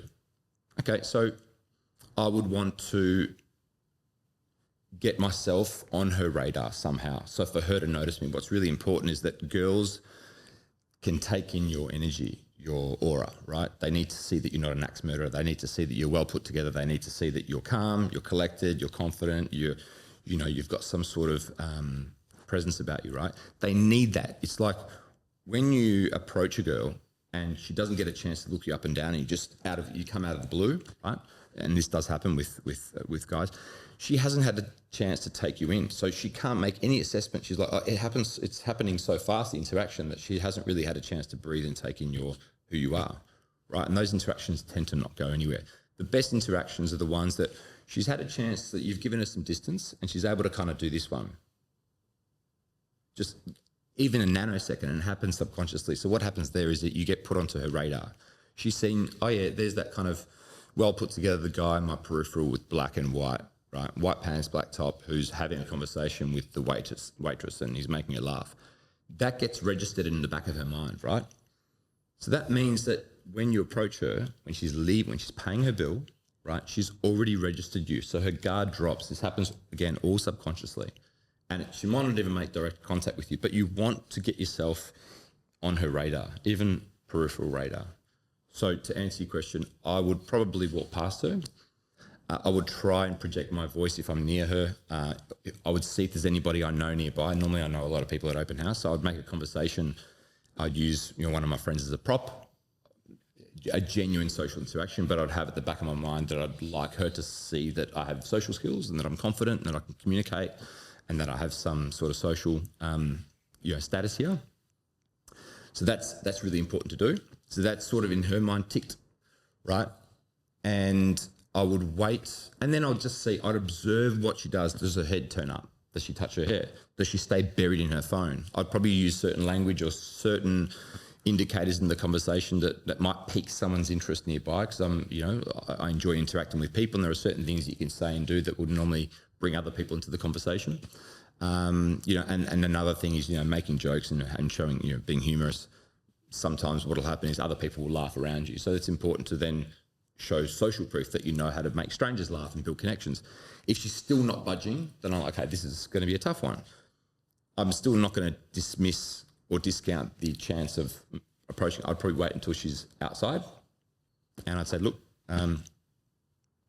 very random. I know that you just are probably, you look very buried into your book or into your burger, but I want to say that you've got a lot.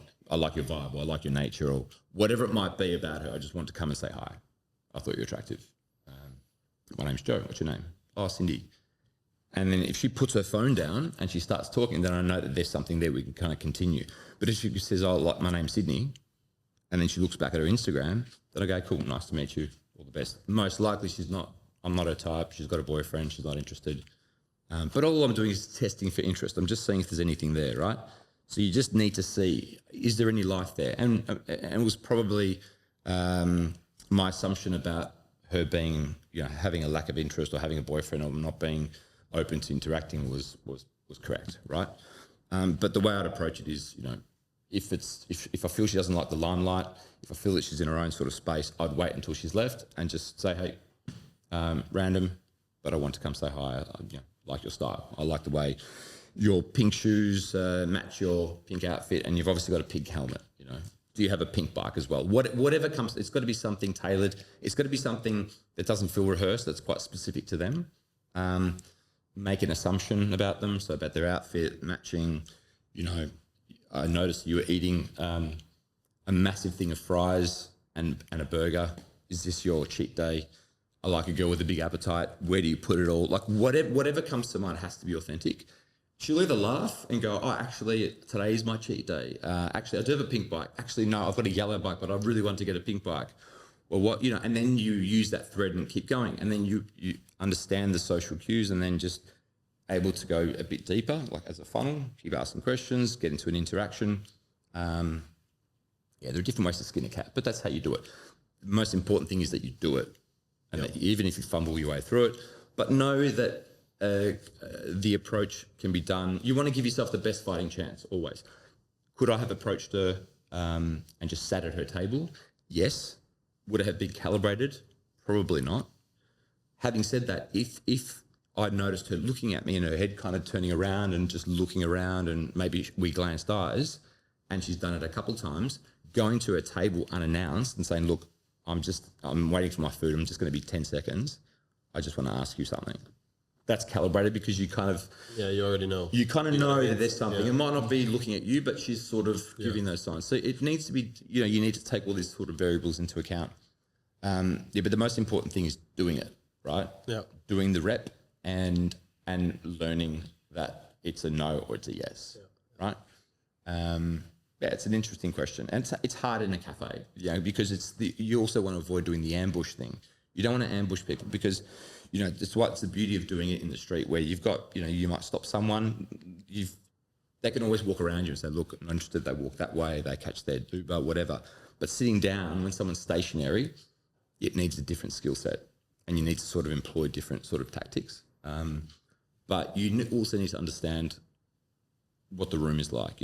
Is it the right environment? Is she available? Mm-hmm. Is there something that I can observe in her, I can make an assumption about that's going to be quite light and playful? All right. It's a good topic. I mean, the fact that we've been talking for however long, what is it, 2 hours? Yeah. Fucking hell. It's testament to the fact that this is an important topic and is a lot of stuff that's important that guys know and Definitely. guys understand and guys implement. And it also opens up other areas of life, not just with, becoming good with women and becoming good with... not just becoming good with women, but also forming connections with people in general. How to become more social. How to kind of get out of your comfort zone. How to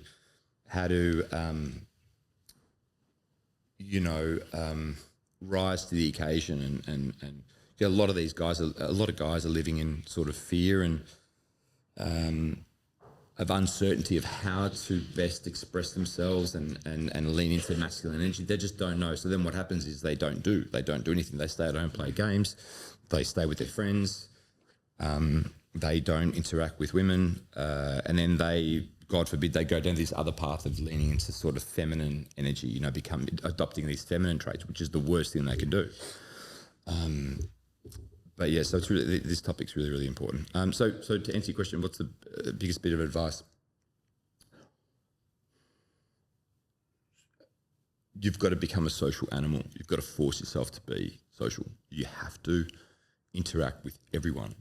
So you need the repetitions. You need to understand. So as a result of being social with everyone, there are so many benefits from it, right?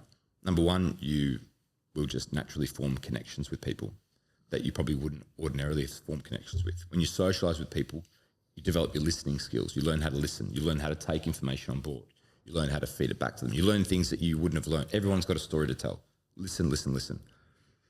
You also develop your skills of how to read people and how to maybe inject a little bit of charm and a bit of charisma into your conversation.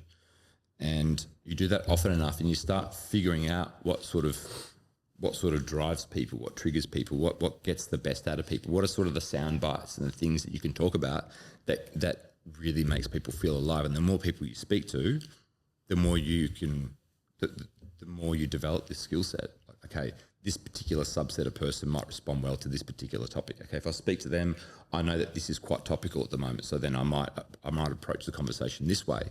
Or that particular person looks like an animal lover. I know they've got a Maltese Terrier. Like, and all of a sudden, what happens is you socialise with everyone, and the girl that's in her burger, right, that's in her head, she'll go, "Who's this guy that knows everyone? Who's this guy that's talking? Who is he? Like, does he own this place? Is he popular? Does he have status here? Why does everyone like him so much?" And you're not. You're just a dude that's just talking to everyone. You're just really social.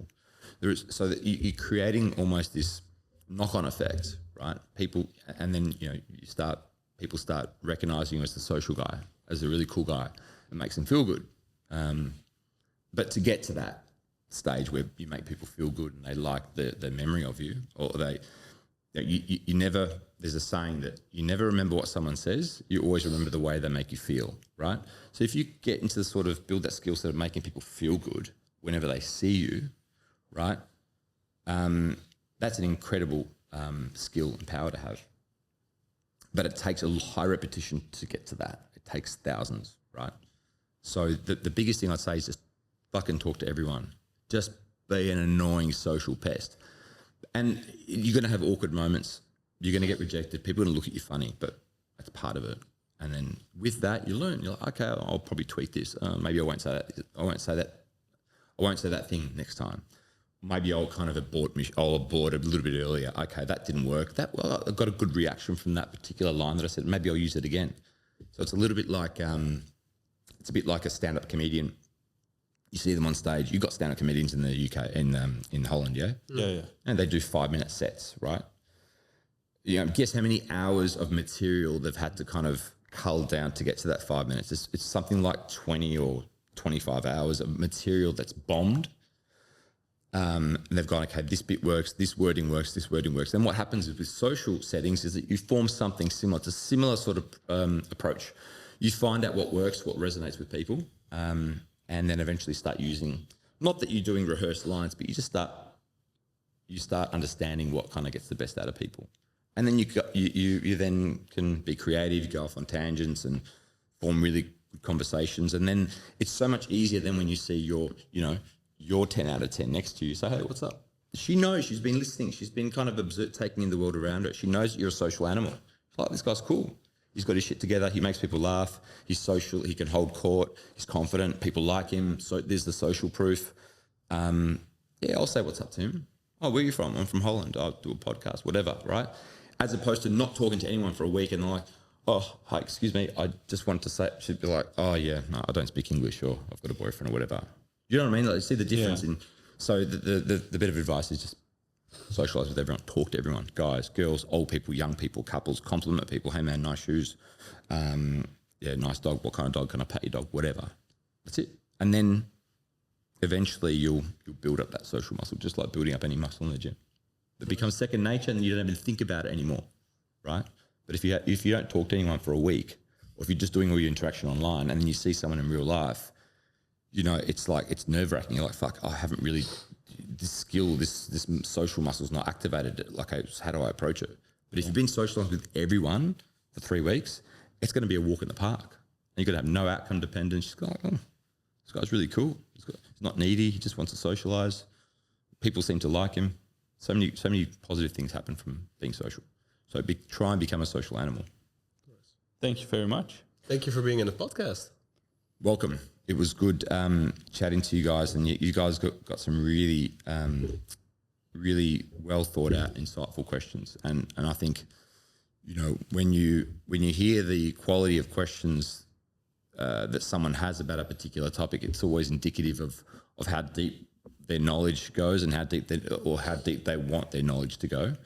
But I think you guys are, very much on the right path in terms of being really well balanced individuals, being highly sought after, and being very, on this topic here, being attractive to the opposite sex. I think, if if it's your viewers, you can take any leaves out of your book, they'd be better off for it. I think, because you're on your purpose. So, what I try and encourage guys to do is stay on their purpose, be focused. The social side almost is secondary. Chasing women is almost secondary. If it happens, it happens. If not, not. But it will happen. Focus on this sort of stuff. Focus on leveling up, on your fitness, on your health, on food, on sleep, on, personal, mental well-being, and things will fall into place. So you guys are on the right path. So it's really, really, really, really good. And it's very uncommon. You have no idea, man. Like guys your age, 21, 23 in Australia, are just, they're sort of like lost souls. A lot of lost souls, man. It's really sad, but a lot of guys are really scared to kind of put their foot forward. They just kind of stay stationary, and then they sort of, what's the word? They atrophy. They don't grow. Yeah. So it's good to meet guys that are sort of on it and making it happen. So good for you guys. Thank you. I hope we can help these sort of boys who are struggling with these problems with our podcast. 100% you will. Yeah. 100%. It's not that you might, you will. And if guys listen to this sort of stuff and these sort of topics, and they will improve.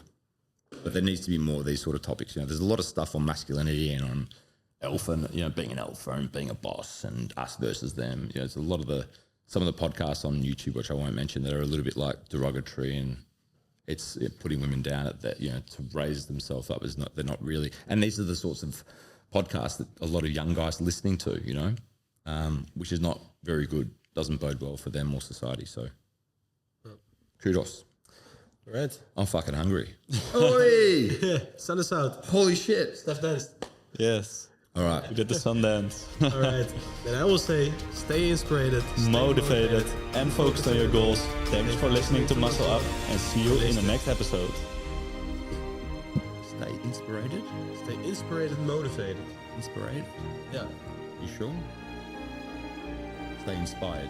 Inspired. Oh, that's good. Yeah. Inspired.